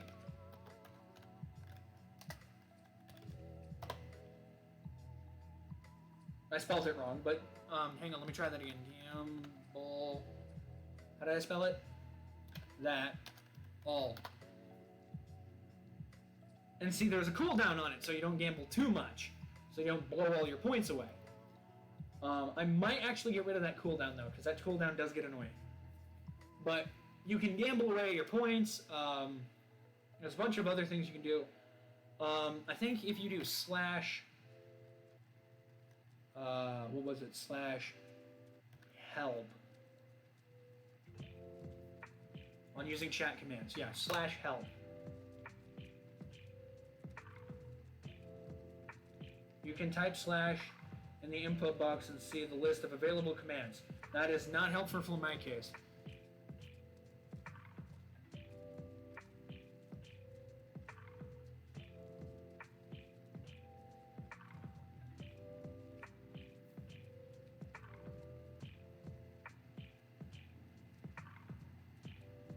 I'm just looking at all of this crap. I can also slow down chat if I want to. I can restrict chat to subscribers, followers, whatever. I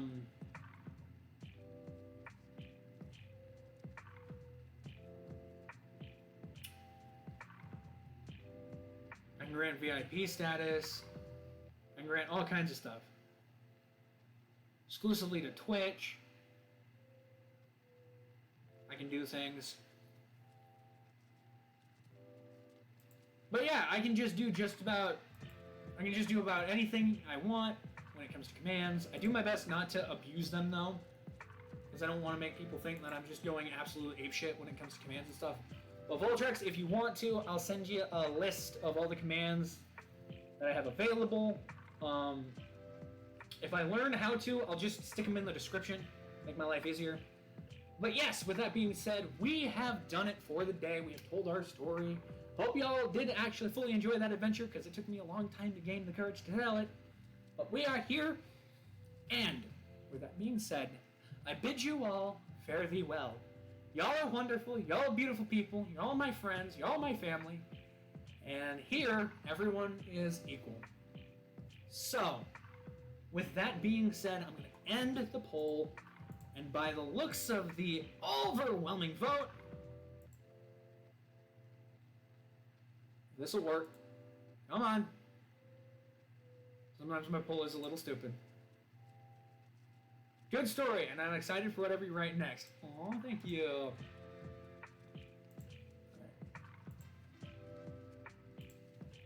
Come on, poll. Close up. I can't close the poll. Ah! Help!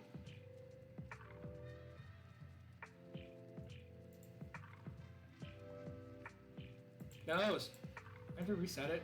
I might have to reset it. Hold on, chat. I gotta reset it for a second. You're being dumb. You too. Yeah, absolutely. I think the poll has screwed up, so hot second. I've never used poll before, so correction, I haven't used it successfully, I guess is the way I should put it. Okay. Complete the poll. Poll is complete. Should reveal... Yes! Prequel was the most voted option, so we shall write a prequel about our mysterious woman, Xena. That shall be the prequel to our story. So she will have her own prequel coming up. She'll be less mysterious, obviously. And so, well, I should be thanking you and Cameron. If it wasn't for him, I wouldn't have found your streams. Really? Oh, bless both of you. That is awesome. Yes! Yes! So, with that being said, the prequel shall start being in production immediately. And we will be hearing the prequel in the next upcoming weeks, in theory. In game theory. With that being said, though, I love you, chat. I love you guys. I'm so glad you all showed up. If you want to see the full story, I shall link it. It shall be on the YouTube channel Gamerman4014. That's where you can find all 3 parts of the story for now. Yes, more Xena. All right, absolutely. And so, with that being said, I love you guys so much. You mean the world to me as fans and friends. And so, until next time, see you guys soon.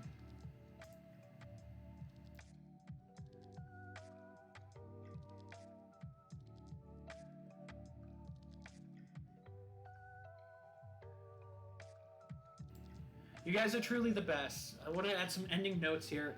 You guys are truly the best. You've always been the best. And keep supporting yourselves. Keep supporting everybody that you can. Support your friends. Support your family. I shall stay safe. Do not fret. And as ending notes to anybody who sees this stream afterwards, who isn't Cameron or Vortrex, go support them. Go support the people you can. Love your family. Be nice to everybody. The classic cliche things. But seriously, these two, you gotta support. Because they've supported me through years, and it's only fair that they have the same amount of support they've given me for them. So don't leave them out. Don't leave them hanging. Love them. Go check out their stuff. By all means, be amazing and kind to everybody you meet, because you never know